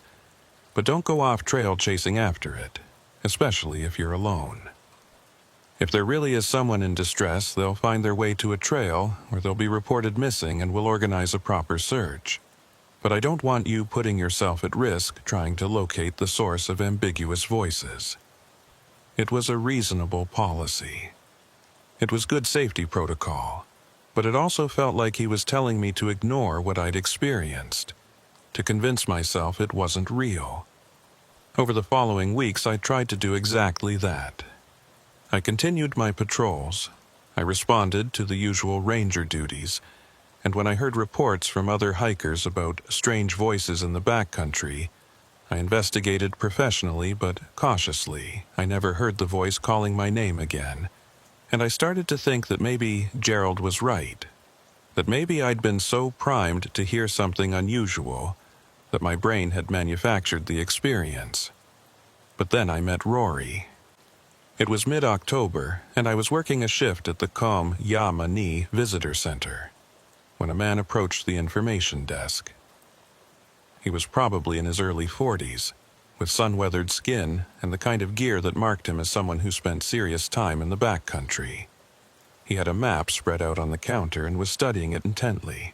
"Can I help you find something?" I asked. He looked up, and I saw something in his eyes that I recognized. The look of someone who'd seen something they couldn't explain and wasn't sure whether to talk about it. "Maybe," he said. "I'm trying to figure out the acoustic properties of this area. I'm an audio engineer by trade, and I've been doing some recordings in various parts of the park, but I keep running into something that doesn't make sense from a physics standpoint." "What kind of recordings?" I asked, my interest suddenly sharp. "Natural soundscapes, mostly. I do sound design for films, and I like to collect unusual acoustic environments. Volcanic parks are great for that. All the steam vents and thermal features create these unique ambient sounds. But here..." He paused, seeming to choose his words carefully. "Here, I keep recording voices that shouldn't be there." I felt a chill run down my spine. "What do you mean?" He pulled out his phone and opened an audio app. "I was recording near Bumpus Hell yesterday morning, before the park opened to visitors. There shouldn't have been anyone else in the area, but listen to this." He played the recording. "At first, I just heard the ambient sound of thermal features, the hiss of steam, the gurgle of mud pots, the constant low roar of the main vent. But then, underneath it all, I heard voices, multiple voices, overlapping each other, speaking in words I couldn't quite make out." "That could be wind through the vents," I said. But even as I said it, I didn't believe it. "That's what I thought at first," Rory said. "But look at this." He pulled up a spectrogram on his phone, a visual representation of the audio frequencies. He zoomed in on a section where one of the voices was particularly clear. "This is what wind sounds like on a spectrogram," he said, showing me a pattern of random, broad-spectrum noise. "And this is what a human voice looks like." He switched to the recording from Bumpus Hell. The pattern was unmistakable. Clear, harmonic structures, formants, all the characteristics of human speech. "Those are voices," he said. "Real, human voices." But there was no one there. "Could it be from somewhere else?" I asked. "Sound can travel long distances in the right conditions. Maybe you were picking up hikers from another part of the park." I thought of that too, but here's the thing. I did directional recordings. I used a shotgun mic to isolate the sound source, and according to my equipment, these voices were coming from the thermal features themselves, from inside the vents. We stared at each other for a long moment. "I need to show you something," I finally said. I took him back to the ranger office and pulled up the file of reports we'd been accumulating. All the incidents of people hearing voices in the backcountry, all the investigations that had found nothing. I showed him my own report from Kings Creek Meadow. When he finished reading, he sat back and let out a long breath. "So I'm not crazy." "No," I said. "You're not crazy. But I don't know what you're hearing. None of us do. I have a theory, Rory said. I don't know if you'll believe it, but I've been thinking about this for days. Try me. What if the geothermal activity is somehow recording sounds? He said. Like the rock formations and the thermal features are acting as a natural recording medium. And under certain conditions, temperature, atmospheric pressure, whatever, they play back sounds they've recorded from the past. It was an outlandish theory, but no more outlandish than anything else I'd heard. You're saying the rocks are like natural tape recorders? Basically, yes. There's actually some scientific precedent for this. There's a phenomenon called acoustic archaeology where researchers have theorized that pottery and other clay materials might have captured sound vibrations during their creation. It's never been proven, but the concept isn't completely outside the realm of possibility. And volcanic rock, especially around hydrothermal features where you have extreme temperature differentials and chemical processes, who knows what kind of strange effects that might create. So, the voices we're hearing might be echoes from the past? I asked. People who visited the park years ago, maybe even decades ago? Maybe. Or maybe it's something else entirely. Maybe the thermal activity creates some kind of acoustic lens that bends and redirects sound from other locations. I don't know. But what I do know is that what I recorded shouldn't be possible according to conventional understanding of acoustics. We talked for over an hour, sharing theories and observations. By the end of the conversation, we decided to do something that probably wasn't in keeping with official Park Service policy. We were going to conduct our own investigation. The plan was simple. Rory would set up recording equipment at several locations known for voice reports, including Kings Creek Meadow, where I'd had my experience. I would accompany him to provide park ranger oversight and safety support. We'd do it on my day off, so there wouldn't be any question about whether I was using park resources inappropriately. We scheduled it for the following Tuesday when the forecast called for clear weather and light winds, conditions that would minimize natural acoustic interference. I spent the intervening days reading everything I could find about acoustic phenomena in volcanic areas. I learned about the various ways sound could be distorted by temperature gradients, by the chemical composition of the air near thermal features, by the resonance properties of different types of rock. None of it fully explained what we'd been experiencing, but it gave me a framework for thinking about the problem. Tuesday arrived, and Rory met me at the calm Ya Mani Visitor Center at 6 a.m. He had a substantial amount of equipment, multiple microphones, a portable recording unit, headphones, and various other devices I didn't recognize. "This is serious equipment," I said, impressed. "Well, if we're going to do this, we might as well do it right," he said with a grin. "I've got standard recording gear, a parabolic microphone for distance recording, and this," he held up a strange-looking device, "is an infrasound detector. It picks up sounds below the threshold of human hearing. If there's something generating acoustic effects that we can't consciously perceive, this should catch it." We drove to the Kings Creek trailhead and began the hike down to the meadow. It was early enough that we had the trail to ourselves, and the morning light was just beginning to filter through the trees. Everything was quiet except for the sound of our footsteps and the occasional bird call. When we reached the meadow, Rory began setting up his equipment. He placed microphones at various points around the clearing, each one connected wirelessly to his central recording unit. He gave me a pair of headphones so I could monitor what he was recording in real time. "Okay," he said, once everything was set up. "Now we wait." For the first hour, nothing unusual happened. We recorded the ambient sounds of the meadow, creek water flowing, wind through the trees, the occasional rustle of small animals in the undergrowth. It was actually quite peaceful, and I found myself relaxing in a way I hadn't in weeks. But then, at approximately 8:15 a.m., something changed. I was listening through the headphones when I heard it. A faint voice, speaking words I couldn't quite make out. I looked at Rory, and his expression told me he was hearing it too. He checked his equipment, then pointed to the parabolic mic. He'd aimed it north, toward the upper section of the trail, but the sound in my headphones was definitely coming from the south, from the lower section where the trail descended towards the falls. "The directional mic says the sound is coming from the north," Rory whispered. "But what we're hearing in the recording is clearly from the south." "Can you isolate it?" I asked. He adjusted some settings on his recording unit, applying filters to remove the ambient noise and amplify the voice. As he did, the words became clearer. "Help me. I'm lost. Can't find the trail." It was the same voice I'd heard weeks ago, the same flat, emotionless tone that had called my name. "Where is it really coming from?" I asked. Rory shook his head, staring at his equipment with a confused expression.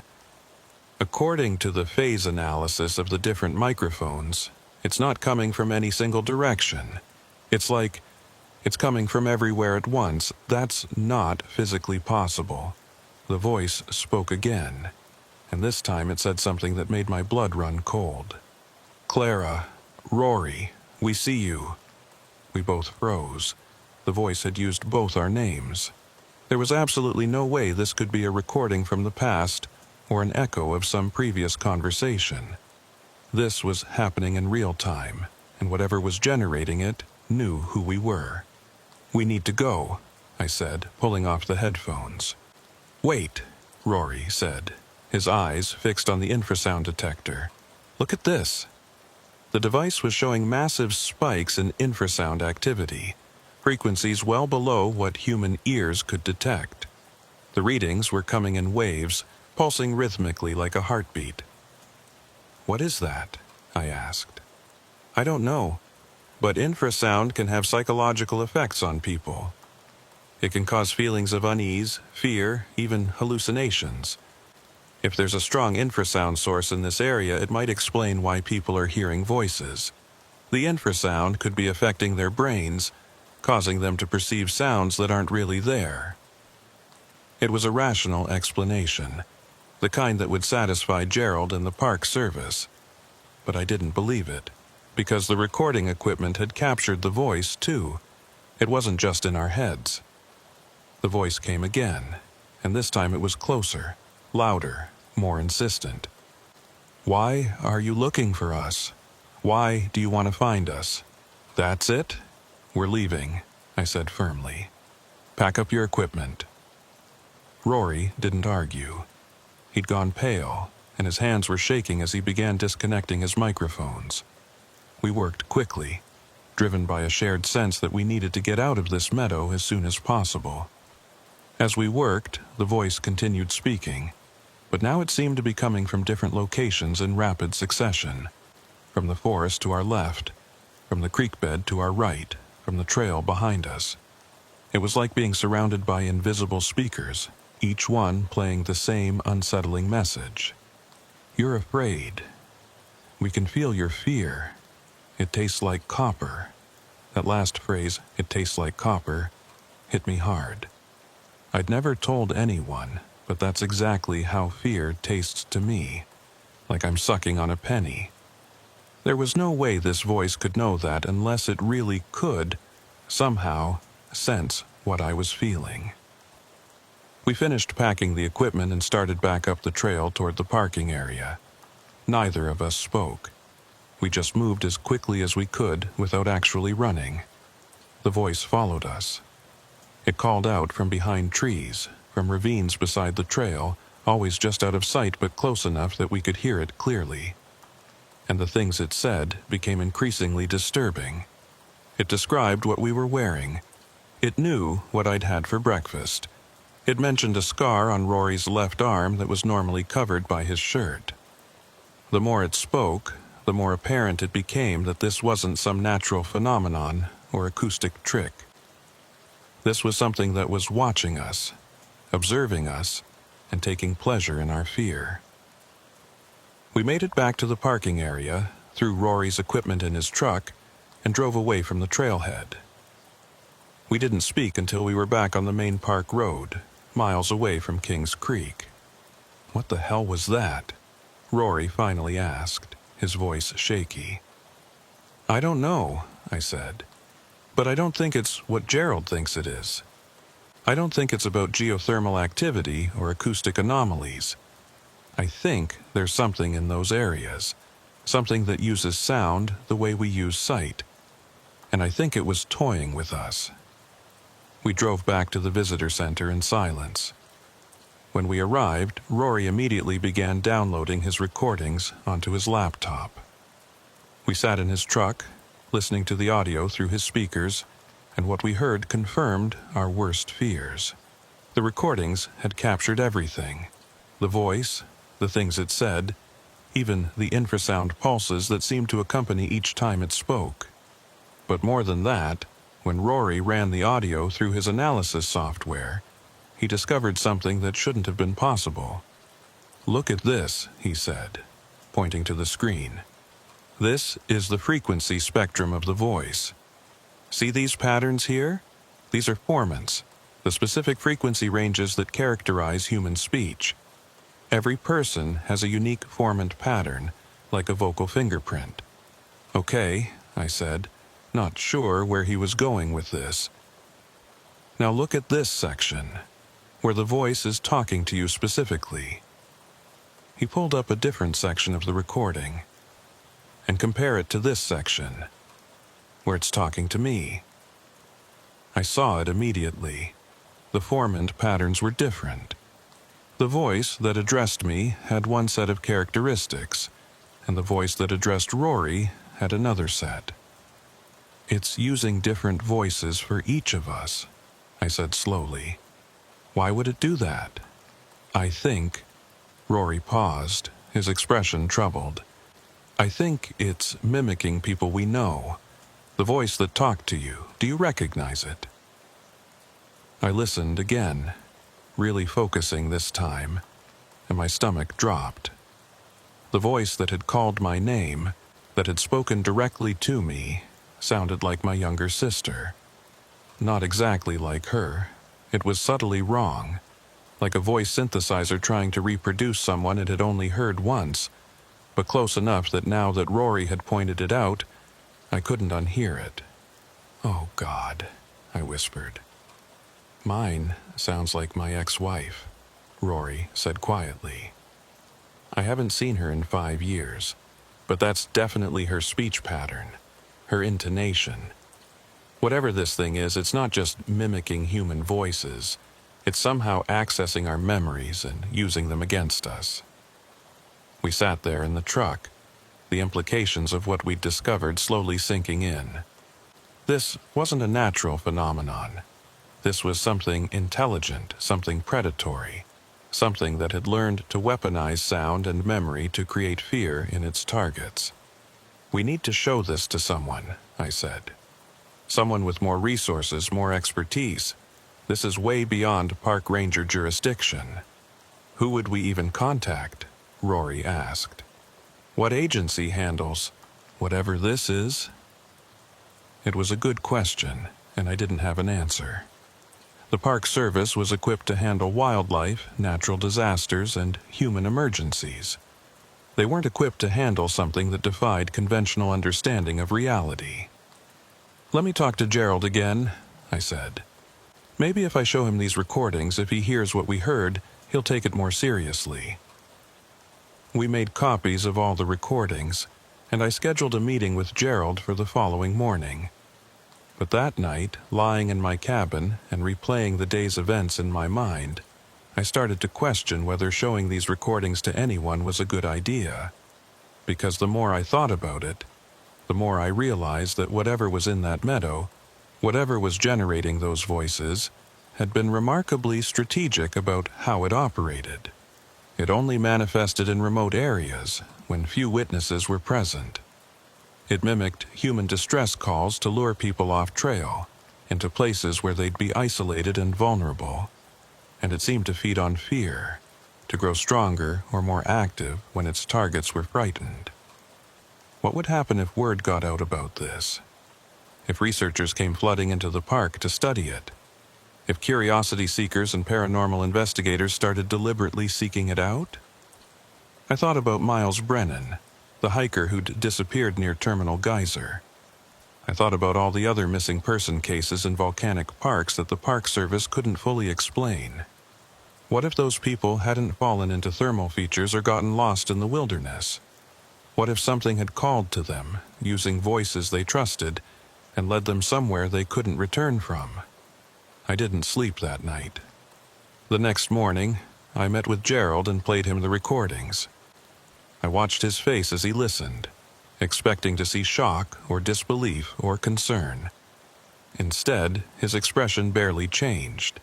He listened to the entire sequence, the voice calling our names, the infrasound readings, Rory's analysis of the formant patterns, and then he sat back and was quiet for a long moment. "You already knew," I said, the realization hitting me like a physical blow. "You knew it wasn't just acoustic anomalies." Gerald sighed, suddenly looking much older than his years. "Not knew exactly, suspected. We've had recordings before from other rangers over the years. Nothing as comprehensive as this, but enough to understand that something unusual is happening in the volcanic areas of the park. And you didn't tell us? You didn't warn us that there was something potentially dangerous out there?" "Warn you of what, Clara?" "That there are voices in the wilderness that can't be explained. That would just make people more curious, more likely to go looking for them." The best we could do was emphasize safety protocols, encourage people to stay on designated trails, and investigate reports as they came in. "People are disappearing," I said. "You know that, right?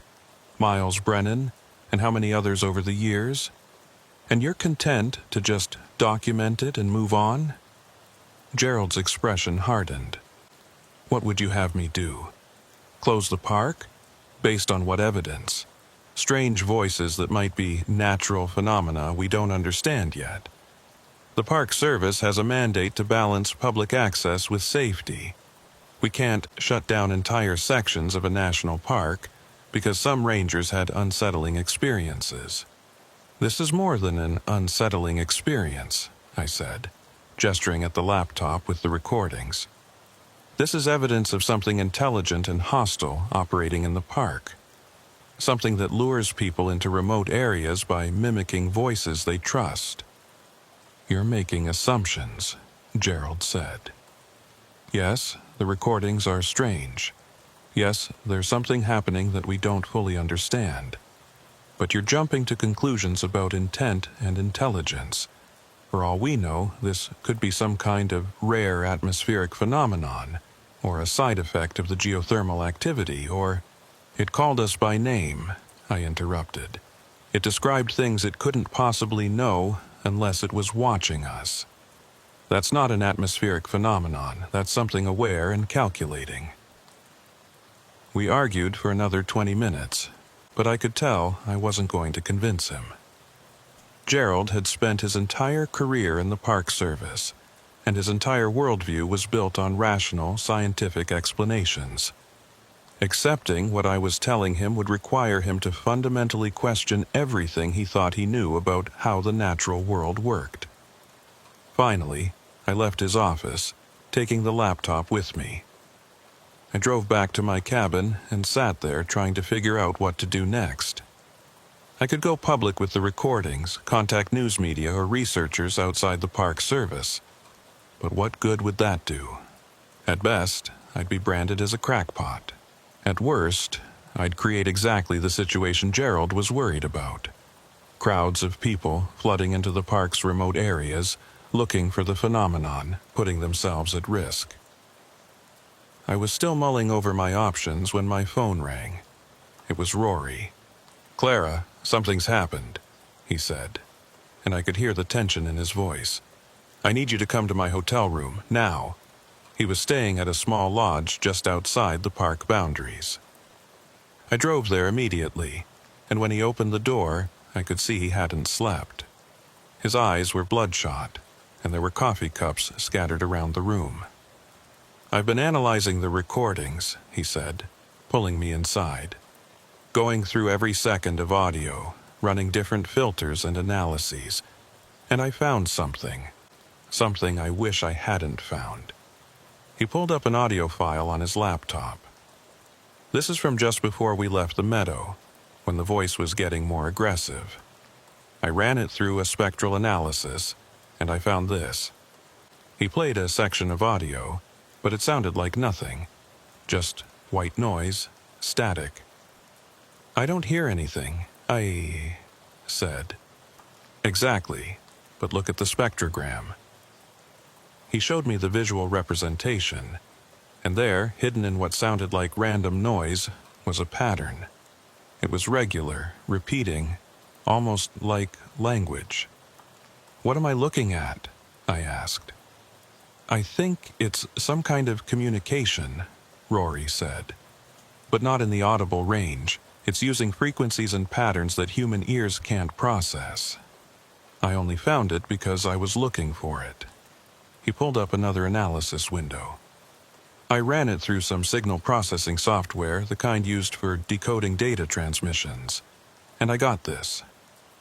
The software had translated the patterns into a series of numbers and symbols. They didn't mean anything to me, but Rory was staring at them with an expression of growing horror. "What is it?" I asked. I think it's coordinates, geographic coordinates, look." He pointed to a sequence. "These match the latitude and longitude format, and when I plot them..." He pulled up a map on another screen. Red dots appeared at various locations across Northern California, all of them in volcanic or geothermal areas. Lassen, Mount Shasta, the Clear Lake volcanic field, and several others. "What do the coordinates represent?" I asked, though I was afraid I already knew the answer. "I think they're locations where people have disappeared," Rory said.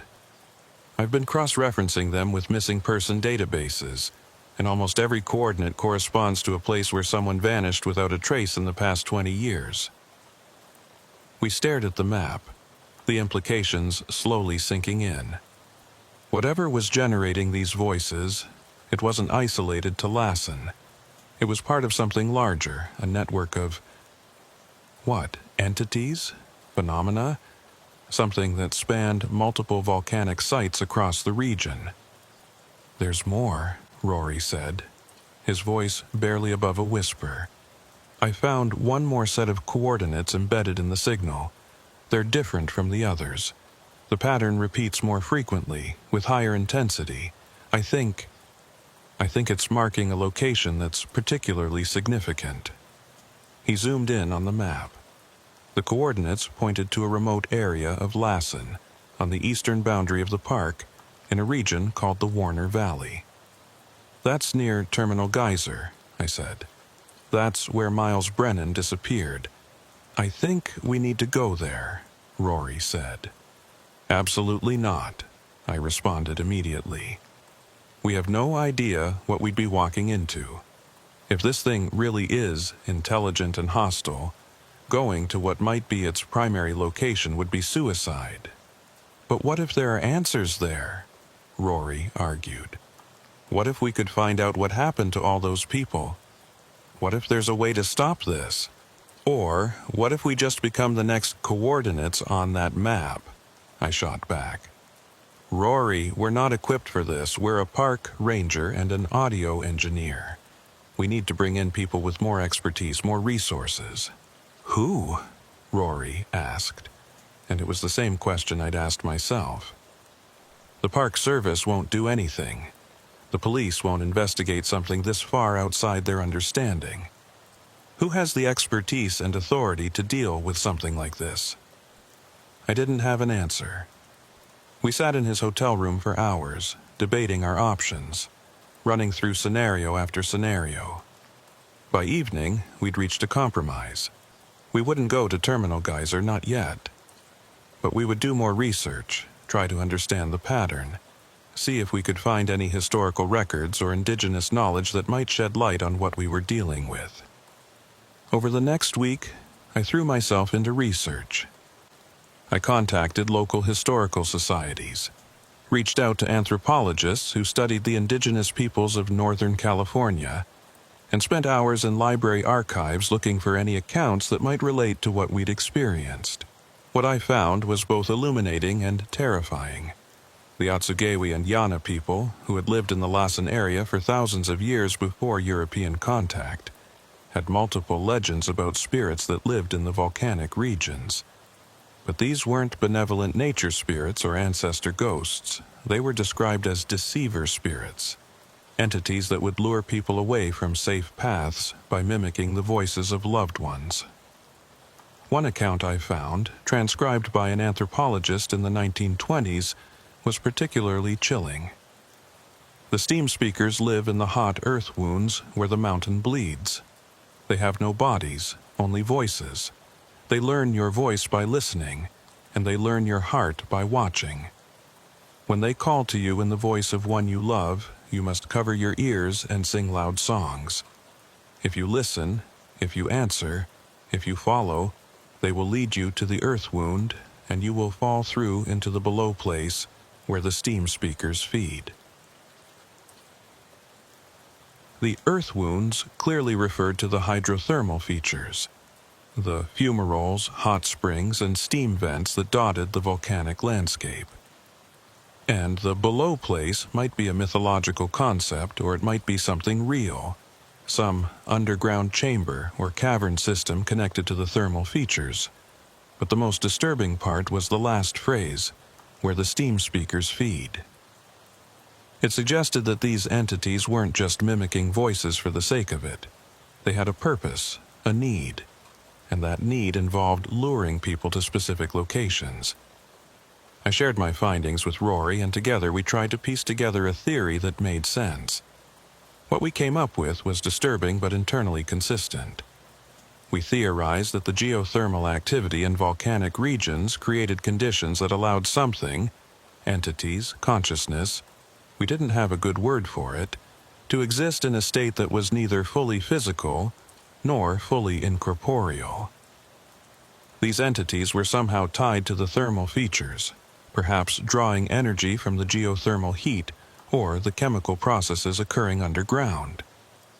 They'd learned, over centuries or millennia, that human fear generated some kind of energy or signature that they could detect and possibly feed on. So they'd developed a hunting strategy, mimic human voices to create confusion and fear, use those voices to lure people into remote areas where they were vulnerable. And then, what? We didn't know what happened next. But based on the disappearances, we suspected it wasn't anything good. The coordinates Rory had found might represent locations where these entities were particularly strong or active, places where the geothermal conditions were optimal for their existence. And Terminal Geyser, based on the frequency and intensity of its coordinate pattern, might be a nexus point, a place where the barrier between our world and whatever these entities were was particularly thin.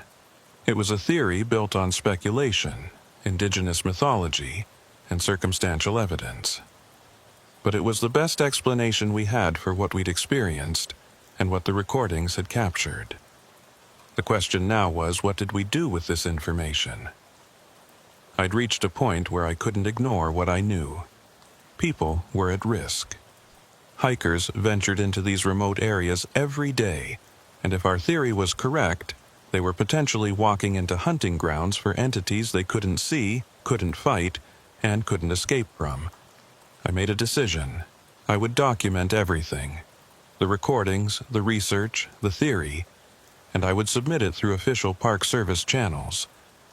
If Gerald and his superiors chose to ignore it, that was on them. But at least I'd have done my due diligence. At least I could say I tried. I spent 3 days writing up a comprehensive report. I included timestamps from the recordings, citations from the historical and anthropological research, and specific recommendations for how the Park Service might address the issue. My primary recommendation was to increase ranger presence in the areas with the highest number of voice reports, and to install audio monitoring equipment that could alert rangers when the phenomena manifested. I submitted the report on a Friday afternoon and waited. On Monday morning, I was called into Gerald's office. He wasn't alone. There were two other people there. A woman in a business suit who introduced herself as Dr. Patricia Hartley from the National Park Service's Washington headquarters, and a man who didn't introduce himself at all and didn't need to. His bearing and the way he watched me told me he was either military or intelligence. "Ranger Holloway," Under Hartley said. "Thank you for your report. It's comprehensive. We'd like to ask you some questions about your experiences and your conclusions." What followed was 3 hours of the most intense debriefing I'd ever experienced. They asked about every detail of what Rory and I had witnessed, every aspect of the recordings, every source I'd consulted for my research. The unnamed man took particular interest in the coordinate data and asked detailed questions about how Rory had extracted it from the signal. At the end of it all, Dr. Hartley looked at me and said something I hadn't expected. "Ranger Holloway, you're not the first person to submit a report like this, and Lassen isn't the only park where these phenomena occur. The Park Service has been aware of what you're describing for some time, and we've been working with various federal agencies to study and understand it." "Then why didn't anyone tell me?" I asked, unable to keep the frustration out of my voice. "Because the information is classified," the unnamed man said. "What you've stumbled onto is part of a larger pattern of anomalous phenomena that occur in geologically active areas around the world. We're still trying to understand what causes it and how to protect the public without creating mass panic." "So what happens now?" I asked. "Now you sign some paperwork," Dr. Hartley said, sliding a document across the desk. "Non-disclosure agreements, what you've experienced, what you've recorded, what you've theorized. All of it becomes classified information. You don't discuss it with anyone, including your audio engineer friend, Mr. Sullivan. You continue your work as a ranger, and if you experience any further incidents, you report them through a special channel we'll set up for you." I stared at the document, feeling a mix of relief and anger. Relief that someone was finally taking this seriously, that there were resources being dedicated to understanding it. Anger that this had been going on for years, and rangers like me had been kept in the dark, left to stumble into dangerous situations without adequate warning or preparation. "And if I refuse to sign?" I asked. The unnamed man answered. "Then your employment with the Park Service ends immediately, and we pursue legal action to prevent you from disclosing any of the information in your report. Those recordings, they were made on federal land, using federal resources during the course of your official duties. They're government property." It wasn't really a choice. I signed the paperwork. Over the following months, I learned more about what the government knew, which wasn't much. The phenomena had been documented in national parks across the western United States, always in areas with significant geothermal or volcanic activity. It manifested most strongly in remote areas with limited human presence, and it seemed to be getting more frequent and more aggressive over time. There were theories, quantum effects created by extreme heat gradients, interdimensional bleed-through at geologically active sites, some kind of silicon-based life form that existed in volcanic rock, but no definitive answers. The government had monitoring stations at several parks, collecting data, trying to understand the pattern, but they were as mystified as I was. As for Rory, I had to tell him that all his recordings were now classified and that he couldn't publish or discuss any of what we'd discovered. He wasn't happy about it, but he understood. He left Lassen shortly after, returning to his work in Los Angeles, and we lost touch. I continued working as a ranger for another 2 years, but every patrol into the backcountry felt different now. I'd catch myself listening too carefully to every sound, analyzing every echo, wondering if what I was hearing was natural or something else. The joy I'd once found in the solitude of the wilderness was replaced by constant vigilance, constant wariness. In 2018, I requested a transfer to a different park, somewhere far from volcanic activity. My request was granted, and I moved to Shenandoah National Park in Virginia. The landscape there is beautiful. Rolling mountains covered in hardwood forests. None of the alien volcanic features that characterized Lassen. But even here, even thousands of miles from the geothermal areas of the West, I sometimes hear things that make me stop and listen. A voice calling from the wrong direction. Words that sound almost, but not quite right. And I wonder if what we encountered at Lassen is unique to that area. Or if it's something more widespread, something that exists in places and forms we haven't identified yet. I'm sharing this story now, years after the fact, because I think people deserve to know. Not to scare them away from visiting national parks. The wilderness is still one of the most magnificent things our country has to offer. But to encourage caution, to encourage awareness. If you're hiking in a volcanic area and you hear someone calling for help, don't immediately rush off trail to investigate. Stop and think about whether what you're hearing makes sense. Is the voice coming from where it should be? Does the direction match the acoustics of the terrain? If something feels off, trust that instinct. If you hear a voice that sounds like someone you know, someone who couldn't possibly be there, don't follow it.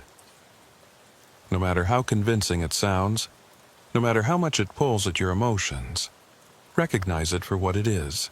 A lure, a trap, something that wants to lead you away from safety. And if you're ever in the wilderness and you hear your own voice calling back to you from the forest, do what I wish I'd done that day at Kings Creek Meadow. Run. Don't look back. Don't try to understand it. Don't convince yourself there's a rational explanation. Just put as much distance as possible between yourself and that place, and don't return. Because some voices in the wilderness aren't lost hikers needing help. There's something else entirely, something that's learned to speak our language but will never understand our humanity, something that sees us not as people but as prey. And the most terrifying part, it's been there all along, hidden in the steam and the stones, waiting for us to wander close enough to hear its call. The Warner Valley is still open to the public. Terminal Geyser still vents its superheated steam into the cold mountain air. And somewhere in that landscape of mud and sulfur and volcanic rock, the coordinates that Rory found are still marking a location that no one fully understands. I hope no one ever finds out what they really mean.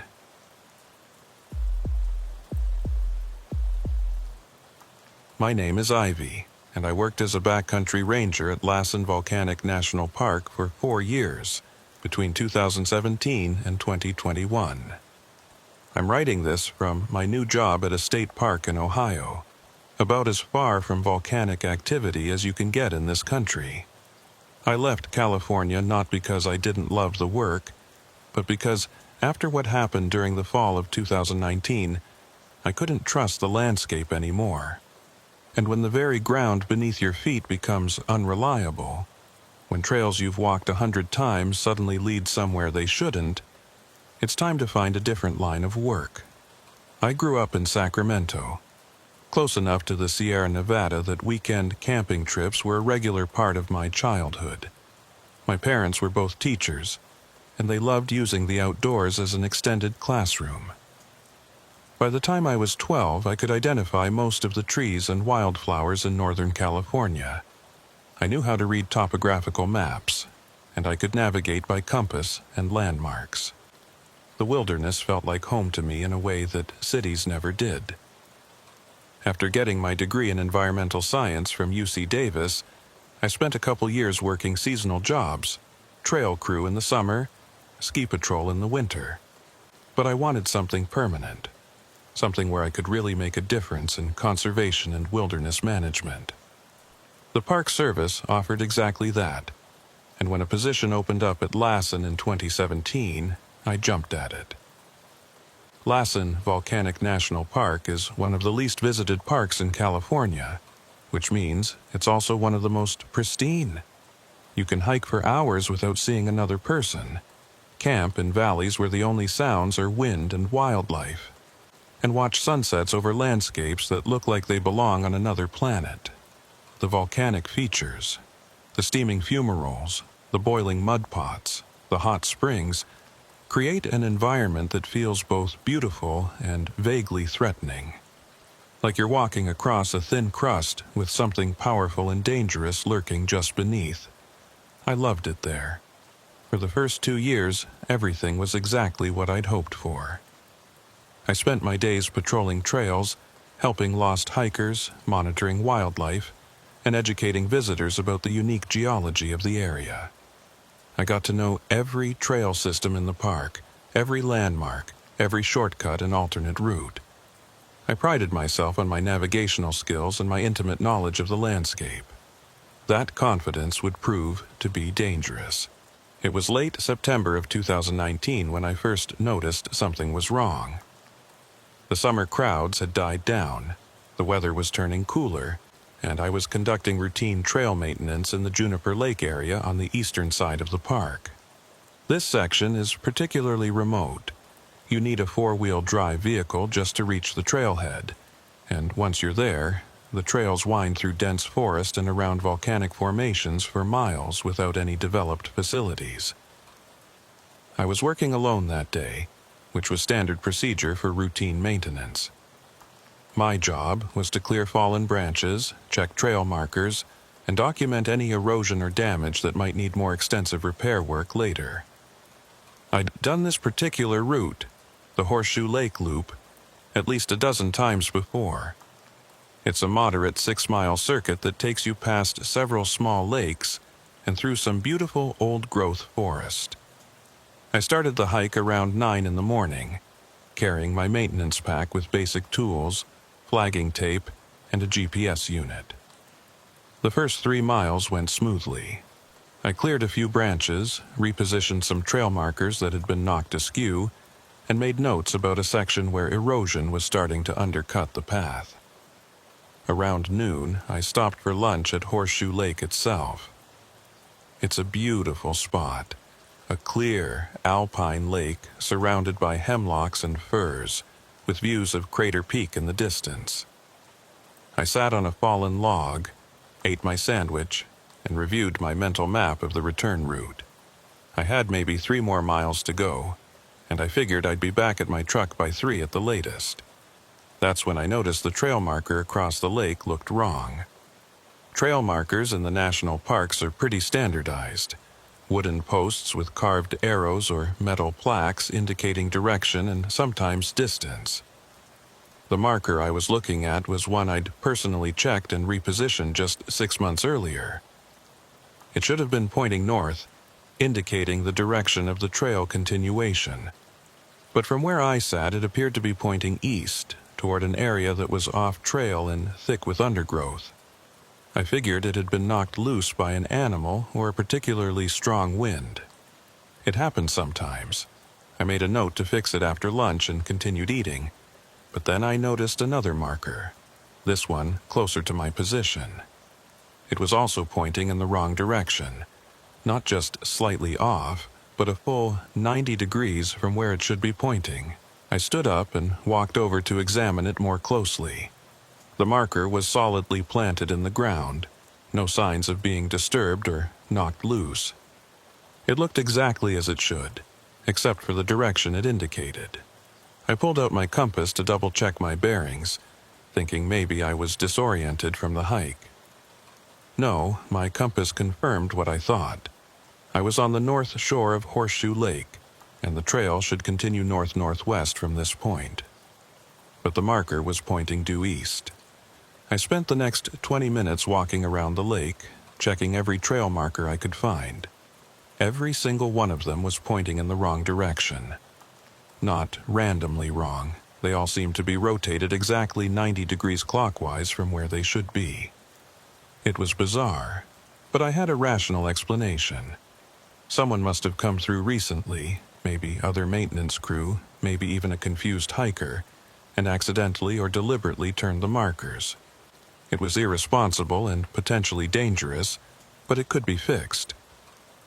I spent the next hour going around and repositioning each marker to point in the correct direction, using my compass and GPS to ensure accuracy. By the time I finished, it was after 2 p.m., and I was behind schedule. I decided to head back via the most direct route, following the trail markers I'd just corrected.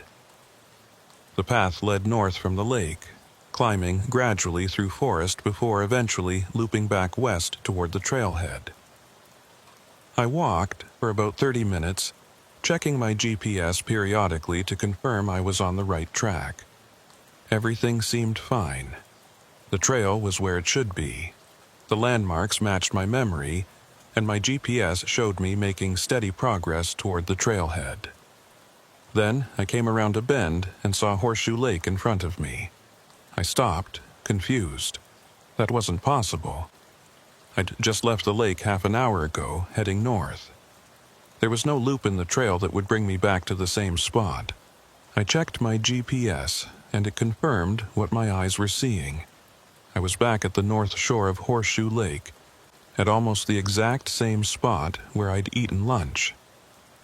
I stood there, trying to make sense of it. Had I somehow turned around without realizing it? Had I taken a wrong turn at some junction I didn't remember? I pulled out my trail map and studied it carefully. There were no junctions on this section of trail, no place where I could have accidentally doubled back. The only explanation was that I'd somehow become disoriented and walked in a complete circle. But that didn't make sense either. I'd been following the trail markers using my compass, checking my GPS. Everything had indicated I was heading in the right direction. I decided to try again, this time paying even closer attention to my navigation. I took a bearing with my compass, marked my starting point on my GPS, and set off north along the trail. I counted my paces, noted every landmark, and checked my compass every few minutes. After 20 minutes of careful hiking, I came around a bend and saw Horseshoe Lake in front of me again. The sun was getting lower now, and I was starting to feel the first tendrils of real fear. Something was very wrong. I wasn't a novice hiker who could get lost in familiar territory. I'd been navigating wilderness areas since I was a kid. This trail should be straightforward, almost impossible to screw up. I pulled out my radio and tried to call the ranger station. Nothing but static. We were in a valley, and radio communication could be spotty, but I should have been able to get through to someone. I tried several different channels with no success. My GPS was still working, and according to it, the trailhead was 2.8 miles to the west-northwest. I decided to forget the trail markers entirely and just navigate by GPS. I'd bushwhack if I had to. I couldn't afford to waste more time going in circles. I left the trail and started hiking directly toward the coordinates of the trailhead, using my GPS to maintain a straight bearing. The terrain was rougher here. No maintained trail, just forest floor covered in pine needles and scattered with volcanic rock. But it was manageable, and I made steady progress, or so I thought. After 40 minutes of hiking, time enough to cover at least 1.5 miles, I checked my GPS and felt my stomach drop. According to the device, I'd barely moved at all. The coordinates showed I was less than 1/4 mile from Horseshoe Lake, even though I'd been walking in a straight line away from it for the better part of an hour. I looked around, trying to find some landmark that would confirm my position. And that's when I saw it. Through the trees ahead of me, the unmistakable glint of water reflecting the late afternoon sun. Horseshoe Lake. Again. I stood there in the forest, my GPS in my hand, trying to fight down the panic that was rising in my chest. This wasn't possible. You can't walk in a straight line for an hour and end up back where you started. The laws of physics don't work that way. Space doesn't curve back on itself like that. Not in any reality I understood. But here I was, back at the lake for the 3rd time, even though I'd done everything right. The sun was starting to set now, painting the sky in shades of orange and red. I had maybe an hour of daylight left, not enough time to reach the trailhead even if I could figure out which direction to walk. I was going to have to spend the night out here.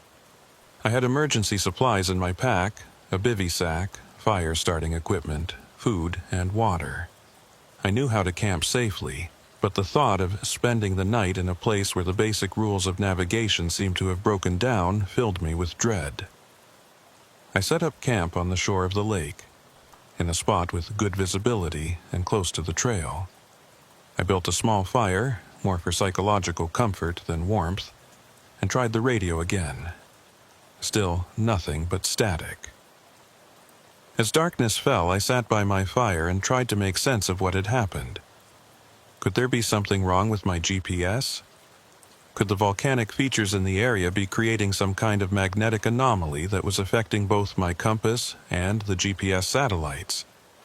Could I have been experiencing some kind of medical episode, a stroke or brain injury that was affecting my spatial reasoning?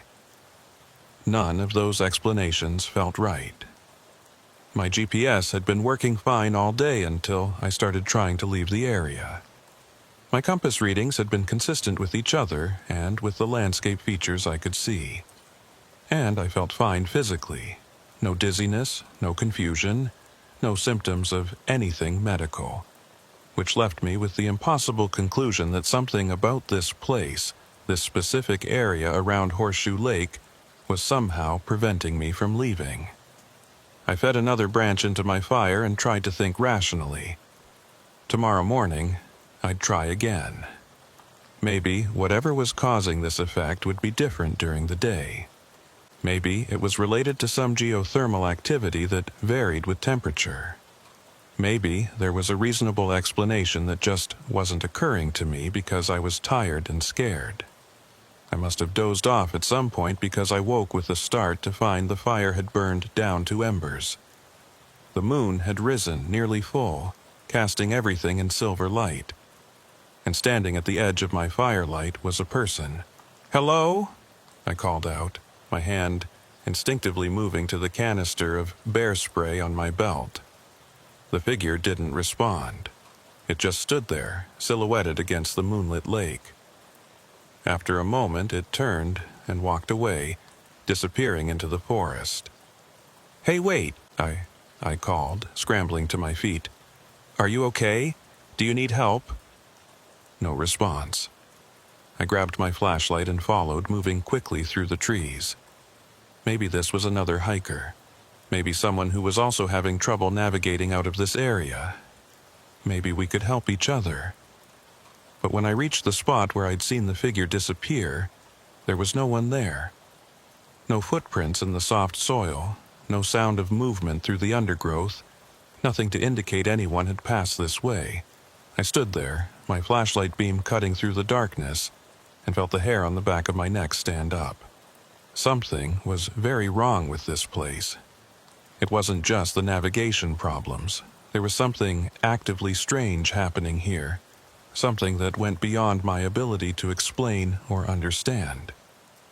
I retreated back to my fire, adding more wood to build it up bright and warm. I didn't sleep for the rest of the night. I just sat there, keeping the fire going and waiting for dawn. When the sun finally rose, painting the lake in shades of pink and gold, I felt a profound sense of relief. Things always seemed less frightening in daylight. I could think more clearly, act more rationally. I packed up my camp, scattered the fire remains, and stood looking at the trail markers I'd repositioned the previous day. In the morning light, I noticed something I hadn't seen before. The markers weren't just pointing in wrong directions. There were additional marks carved into them, symbols I didn't recognize. They looked old, weathered, not something that had been added recently. I photographed each marker with my phone, making sure to capture the symbols clearly. Then I pulled out my map and GPS and planned a new strategy. Instead of trying to navigate away from the lake, I'd follow the trail as it was marked. even though the markers pointed in wrong directions. It was counterintuitive, but maybe that was the point. Maybe in this place you had to do the opposite of what seemed logical. I started hiking, following the trail markers exactly as they pointed. Within minutes, I realized I was heading south, deeper into the wilderness, away from the trailhead. Every instinct told me to turn around, but I forced myself to keep going. The trail, if it could be called that, led me through increasingly rough terrain. I was scrambling over volcanic rock, pushing through thick undergrowth, heading into areas that clearly weren't maintained trails. But the markers continued, spaced at irregular intervals, each one pointing me forward.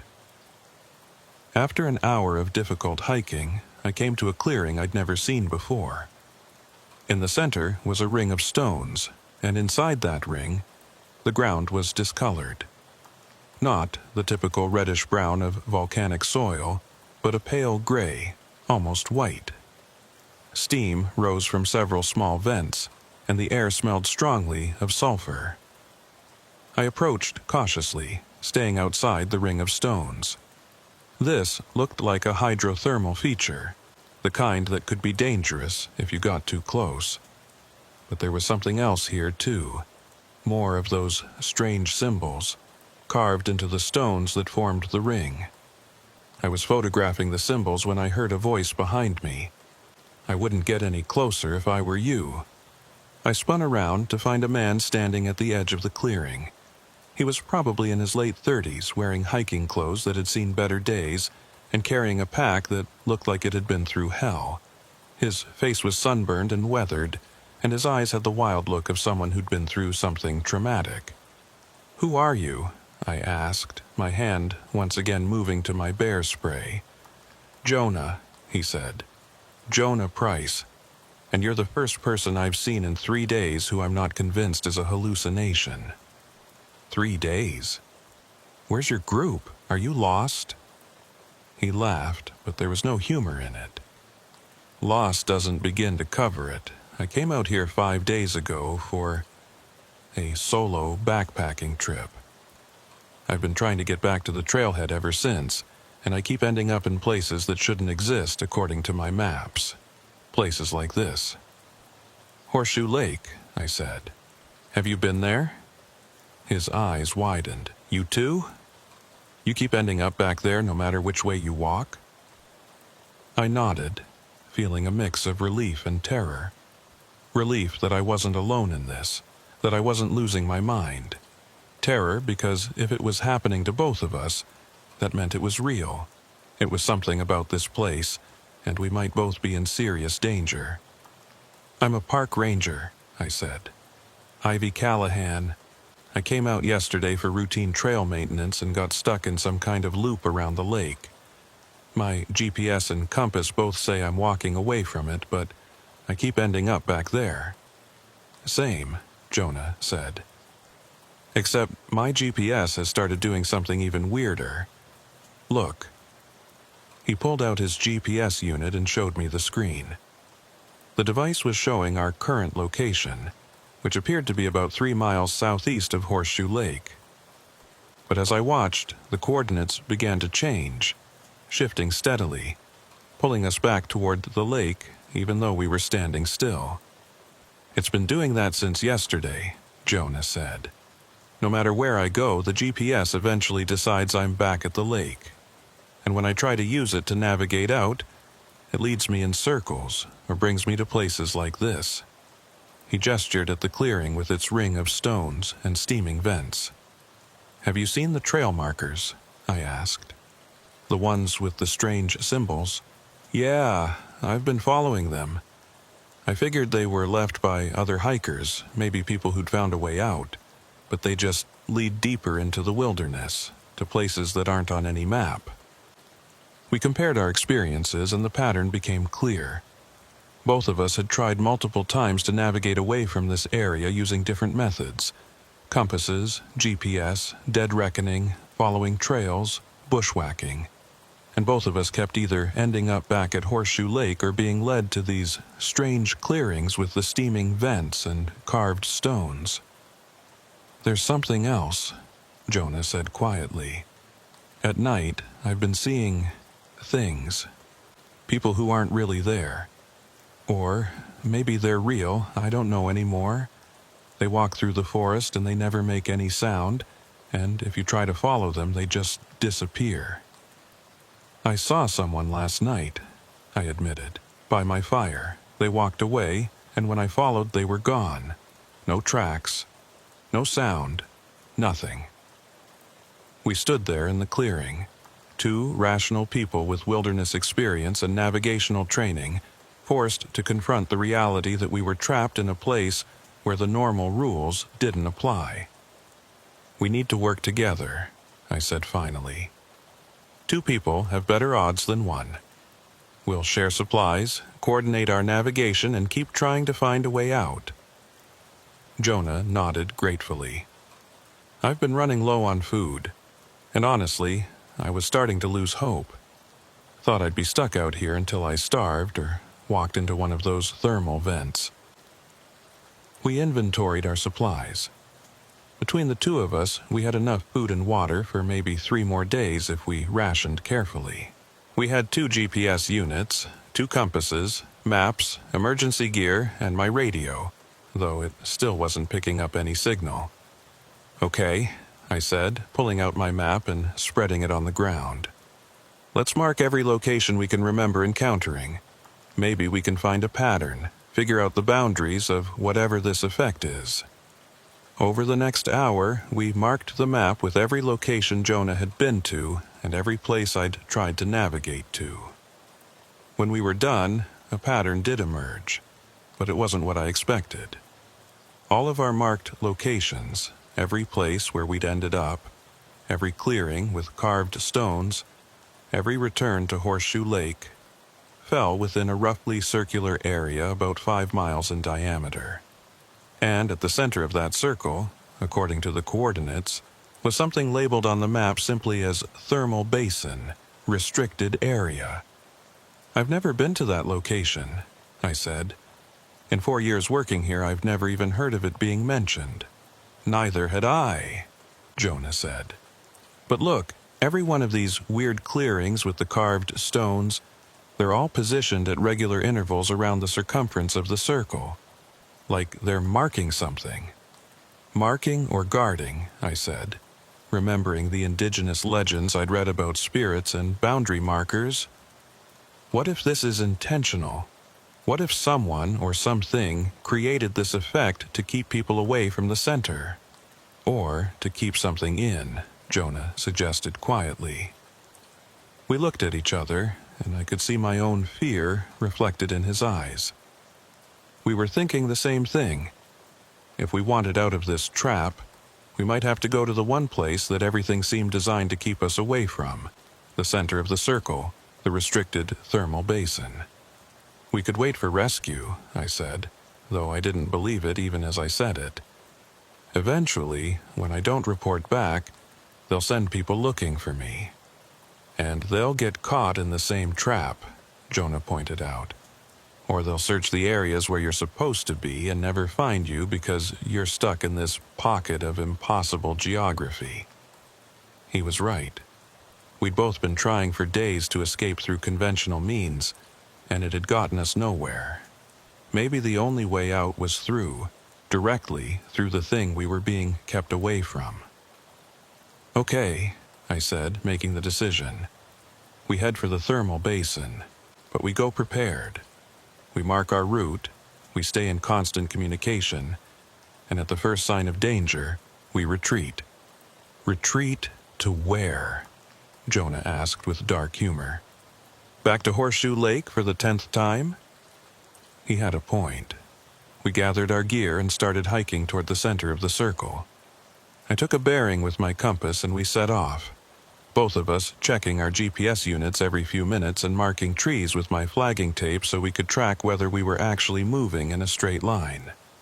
The terrain became increasingly difficult the closer we got to the center. The forest grew denser, the volcanic rock more jagged and difficult to navigate. We had to scramble over formations that looked like they'd been pushed up from below, twisted and deformed by geothermal forces, and the smell of sulfur grew stronger. After 2 hours of hard hiking, we emerged from the forest into another clearing, much larger than the others we'd seen. This one was at least 100 yards across, and the entire central area was a maze of steaming vents, boiling mud pots, and mineral deposits in shades of yellow, white, and red. "This is it," Jonah said, checking his GPS. "This is the center." We approached cautiously, staying at the edge of the clearing. The heat coming off the thermal features was intense, even from this distance, and the noise, the hiss of steam, the bubble and pop of boiling mud, was almost overwhelming. But what caught my attention were the structures. They weren't natural formations. Along the perimeter of the thermal basin, spaced at regular intervals, were stone pillars about 6 feet tall. They were carved with the same symbols we'd seen on the trail markers and the stone rings, but these symbols were more elaborate, more detailed, and they were arranged in sequences, almost like writing. "Someone built this," I said. "This isn't natural. Someone deliberately created these markers. But who?" Jonah asked. "And why?" I approached the nearest pillar, careful to watch my footing on the unstable ground. The symbols were weathered but still clearly visible, carved deep into the volcanic stone. I recognized some of them from my research into indigenous cultures of the area, but others were completely unfamiliar. I was photographing the pillar when Jonah called out, "Ivy, look at this." He was standing near another pillar, and when I joined him, I saw what had caught his attention. Behind the pillar, partially hidden by an overhang, was an opening in the ground, a cave or tunnel entrance leading down into darkness. We both stood there, staring into the opening. Every survival instinct I had was screaming at me not to go down there. Caves in volcanic areas could be unstable, filled with toxic gases, or led to underground thermal features that could boil you alive. But I also knew that if there were answers to be found, they were down there. If there was a way to break whatever effect was keeping us trapped in this circle, it would be in that darkness. "We don't have to go down," I said, though I knew we did. Jonah pulled out his flashlight and shone it into the opening. The tunnel sloped downward at a steep angle, disappearing into darkness after about 20 feet. The walls looked like they'd been smoothed by water or heat, and there were more symbols carved into them. "If we do this," Jonah said, "we do it smart. We rope up, we take every safety precaution we have, and we set a hard time limit. If we're not back out in 1 hour, we retreat no matter what we've found." I agreed. We spent the next 20 minutes preparing, tying ourselves together with rope so we couldn't get separated, testing our flashlights, making sure we had emergency supplies in our pockets in case we had to abandon our packs. Then, with Jonah in the lead and me following, we descended into the darkness. The tunnel was narrow at first, forcing us to move in single file, our backpacks scraping against the walls. The rock was warm to the touch, and the air smelled of minerals and earth. Our flashlight beams cut through the darkness, revealing walls covered in those strange carved symbols, arranged in spiraling patterns that seemed to have no beginning or end. We descended for what felt like forever, but was probably only about 10 minutes. The tunnel gradually widened and leveled out, and suddenly we emerged into a large underground chamber. Our flashlight beams couldn't reach the far walls. The space was that large. The ceiling was maybe 20 feet above us, and the floor was relatively flat, covered in a layer of fine gray ash or dust that puffed up with each step we took. "What is this place?" Jonah whispered, his voice echoing strangely in the chamber. I swept my flashlight beam around, and what I saw made me stop breathing for a moment. The chamber was full of trail markers. Dozens of them, maybe hundreds, all stuck into the ground at various angles. Some were the standard National Park Service markers. Others were older, hand-carved wooden posts. Some looked like they might be a century old or more, and all of them were covered in the same symbols we'd been seeing throughout our ordeal. "This is where they come from," I said, my voice barely above a whisper. "All the trail markers in this area, they were made here." But that wasn't all. As we moved deeper into the chamber, we began to see other things: equipment, compasses, GPS units, maps, scattered across the floor or arranged in small piles. Some of it looked modern, but other pieces were clearly decades old. I saw a compass that looked like it was from the 1960s, a hand-drawn map on paper so brittle it was falling apart, a metal canteen with U.S. Forest Service 1952 stamped on it. "These belong to other people," Jonah said, picking up a more modern GPS unit and checking it. The battery was dead, but it was the same model I owned. Other people who got trapped here, just like us. The implication was chilling. How many people had ended up in this chamber over the years? And more importantly, what had happened to them? We continued exploring, and at the far end of the chamber we found something that answered at least part of that question. A skeleton. It was partially covered by the gray ash, but clearly visible in our flashlight beams. The bones looked old, but I wasn't expert enough to tell how old. Next to the skeleton was a leather satchel, and inside that satchel, protected from the elements, was a notebook. With trembling hands, I opened the notebook and began to read. The entries were written in a neat, precise hand, dated from June through August of 1978.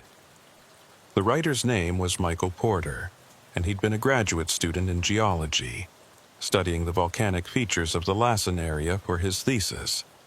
He'd discovered this chamber by accident while investigating the thermal basin, and he'd become obsessed with understanding the symbols and the strange navigational effects in the area. According to his notes, the symbols weren't just random carvings. They were a warning system, created by the indigenous people who had lived in this area long before European settlers arrived. The thermal basin was considered sacred, but also dangerous, a place where the boundaries between different realities grew thin. The symbols described something that Michael translated as the turning of paths, or the walking in circles. The indigenous people had believed that the geothermal activity created a kind of distortion in space, a trap that would catch unwary travelers and prevent them from leaving unless they understood how to navigate it properly. The trail markers, according to Michael's interpretation, were meant to confuse rather than guide. They were deliberately placed to point in wrong directions, creating a maze that only those who knew the secret could navigate. It was a way of protecting the sacred site from outsiders. But Michael's notes became increasingly desperate as they continued. He'd figured out the puzzle too late. He was already trapped, already caught in the spatial distortion. He'd tried to leave dozens of times, always ending up back at the center. His food ran out, then his water. The last entry was dated August 17, 1978. I understand now why the symbols show people walking in endless circles. This place doesn't let you go once it has you. It's not malevolent. It's just indifferent, like a whirlpool or a tar pit. You struggle until you can't struggle anymore, and then you become part of it. I wonder how many others are here, buried under the ash, their bones picked clean by time. I wonder if anyone will find this notebook and learn from my mistakes. If you're reading this, turn back. Don't try to understand this place. Just accept that some mysteries aren't meant to be solved, and some places aren't meant to be visited. Turn back while you still can. I closed the notebook and looked at Jonah. His face was pale in the flashlight beam, and I knew mine probably looked the same. "We need to leave," I said. "Right now." "And go where?" Jonah asked. "We're already trapped. At least here we have information. We have a dead man's warning," I interrupted. He stayed here trying to figure it out and he died. We're not going to make the same mistake. But even as I said it, I knew it wasn't that simple. Michael had tried to leave and failed. What made us think we'd be any different? I looked around the chamber again, my flashlight beam sweeping across the walls. There had to be something we were missing. Some piece of information that Michael hadn't found or hadn't understood. And then I saw it. On the far wall of the chamber, almost hidden in shadow, was a series of symbols that were different from all the others. These weren't carved into the rock. They were painted, using what looked like some kind of mineral pigment that had survived the years. And they were arranged in a very specific pattern. Jonah, bring your light over here. Together, we illuminated the painted symbols. They formed a diagram, showing the circular area we'd been trapped in, with the thermal basin at the center. But unlike Michael's map, which showed the chamber as a dead end, this diagram showed something else. A path leading out, but not in any direction we'd tried. The path didn't lead outward, it led down. There's another level, I said, my mind racing. That's why Michael couldn't get out. He was trying to go up and out, back to the surface, but the way out goes deeper. It was counterintuitive to the point of seeming insane. When you're lost, you don't go deeper into the wilderness. You try to find your way back to civilization. But maybe that was the whole point. Maybe this place worked on a different logic, where the only way out was through. We searched the chamber and found another tunnel entrance, this one leading down into deeper darkness. Unlike the tunnel we'd entered through, this one had no carved symbols, no decorations. It was just raw volcanic rock, steep and treacherous. "This is crazy," Jonah said, but he was already checking his rope, preparing to descend. "Do you have a better idea?" I asked. He didn't. We descended carefully, using our rope to belay each other down the steepest sections. The tunnel was hot, almost uncomfortably so, and I could hear the sound of water or steam echoing from below. The air grew thick and humid, making it hard to breathe. Just when I thought we'd made a terrible mistake, when I was about to suggest we turn back, the tunnel opened into another chamber. But this one was different. It was cooler, for one thing. And it was wet. Water dripped from the ceiling and a small stream ran across the floor, disappearing into a crack in the far wall. But most importantly, there was light. Not much. Just a faint glow coming from somewhere ahead. But it was daylight, not the glow of thermal features. We followed the stream, splashing through ankle-deep water, moving toward the light. The tunnel narrowed again, becoming almost too small to fit through with our packs, but we pushed forward, driven by the hope that daylight represented. And then, suddenly, we were out. We emerged from a crack in a hillside about half a mile from Horseshoe Lake, in an area I'd never noticed before because it was hidden by thick brush and fallen trees. The afternoon sun was shining. Somehow, impossibly, it was only mid-afternoon of the same day we'd entered the chamber, even though we'd been underground for what felt like hours. We stood there, blinking in the sunlight, afraid to believe we'd actually made it out. "Check your GPS," I said to Jonah. He pulled out his unit and turned it on. We both watched as it acquired satellites and established our position. And this time, the coordinates didn't shift. They stayed stable, showing us exactly where we were, and showing a clear, straight path back to the trailhead. "I think we're out," Jonah said, his voice filled with disbelief and relief. "I think we actually made it out." We didn't waste any time. We hiked straight back to the Juniper Lake trailhead, checking our GPS every few minutes, half expecting to find ourselves back at Horseshoe Lake. But we didn't. The landscape behaved the way it was supposed to. The trail led where the markers said it would. Our compasses pointed north, and north stayed north. When we finally reached the trailhead and saw my truck and Jonah's car parked exactly where we'd left them, I felt tears of relief running down my face. We drove to the ranger station together, and I filed a detailed report of everything that had happened. I included the photographs of the symbols, the account of Michael Porter's notebook, and the description of the chamber full of trail markers. The response from my supervisors was complicated. They acknowledged that there had been unexplained disappearances in that area over the years. They acknowledged that Michael Porter had been reported missing in 1978 and never found. But they were extremely reluctant to accept my explanation of what had happened. The official story became that Jonah and I had both experienced disorientation due to volcanic gases, carbon dioxide or hydrogen sulfide from the thermal features, affecting our sense of direction and causing mild hallucinations. Michael Porter's remains would be recovered and given a proper burial, and the area around the thermal basin would be designated as permanently closed to public access due to the danger of toxic gas exposure. It was a rational explanation, one that would satisfy the public and protect the Park Service from liability. But it wasn't the truth. The truth was that there were places in Lassen Volcanic National Park, and probably in other volcanic regions around the world, where the normal rules of space and navigation broke down.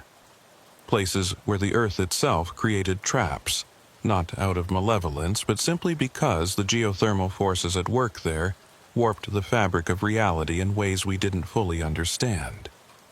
The indigenous people who had lived there first had known about these places. They'd marked them, warned about them, created their own system for avoiding or surviving them.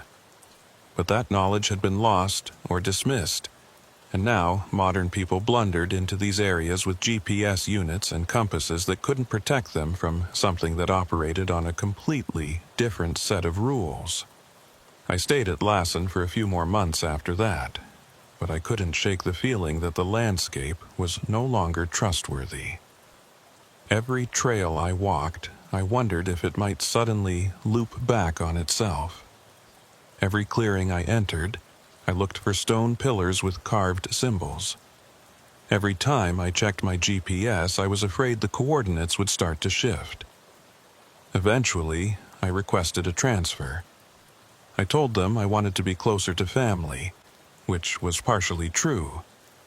But the real reason was that I couldn't work in a place where I'd learned that the ground beneath my feet wasn't always solid, where paths could turn in on themselves, and where going deeper might be the only way to get out.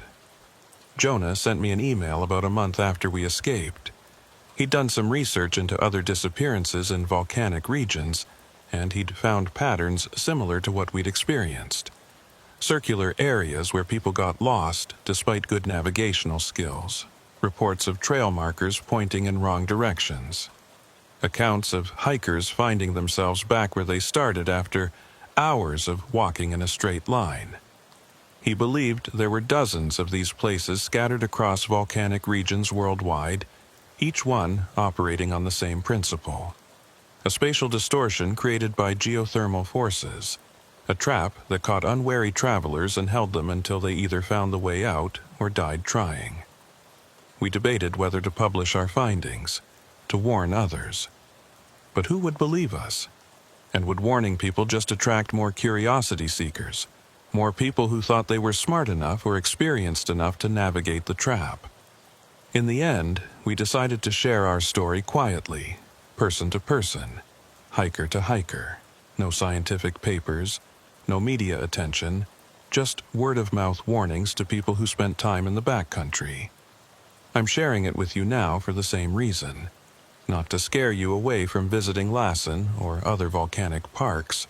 They're beautiful places, and millions of people visit them safely every year.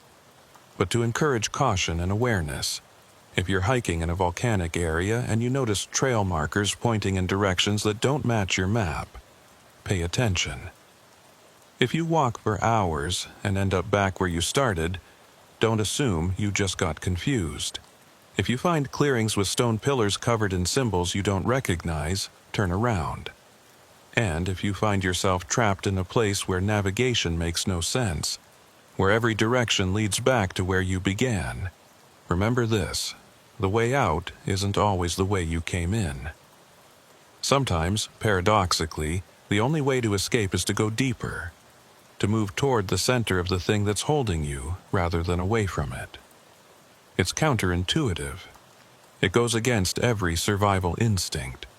But in places where space itself has been bent and twisted by forces we don't understand, the normal rules don't apply. Michael Porter died because he spent too long trying to understand the trap instead of escaping it. Don't make the same mistake. If you find yourself in a place where the paths turn and the directions lie, don't try to solve the mystery. Just find the way down, follow it as far as it goes, and pray that it leads back to a world where north is north and trails lead where they're supposed to. Because some places in this world operate on different rules. And in those places, the only map that matters is the one written in symbols we've forgotten how to read. The thermal basin at the center of that circle is officially closed now, marked on maps as hazardous due to toxic gases. But I know the truth. It's not closed to protect people from gas. It's closed because somewhere in that labyrinth of steam and stone and symbols, there's a trap that's been catching travelers for hundreds or thousands of years. And the Park Service doesn't know how to explain it, how to fix it, or how to protect people from it. So they do the only thing they can. They keep people away and hope that the trap stays quiet, hope that it doesn't expand, hope that the boundaries don't shift to catch more unwary hikers. I hope they're right. But I remember what that place felt like. How the paths turned back on themselves, how the markers lied, how space itself seemed to fold and twist. And I wonder how many other places like that exist in the world, hidden in volcanic regions, waiting for someone to stumble into them. I wonder how many people have died trying to walk out when they should have been walking down. I wonder how many more trail markers are waiting to be placed in that underground chamber. Monuments to people who didn't understand the trap until it was too late. I made it out, Jonah made it out, but Michael Porter didn't. And I don't know how many others over the centuries have been caught in that same snare. All I know is that I won't go back. I won't set foot in a volcanic park again. Won't trust any trail that winds through geothermal features. Won't believe any marker that points me toward steam and sulfur. Because I've learned that some places in this world aren't meant to be visited. Some mysteries aren't meant to be solved. And some paths, no matter how clearly marked, led nowhere except back to the beginning, unless you know the secret of going down instead of out. And even then you might not make it.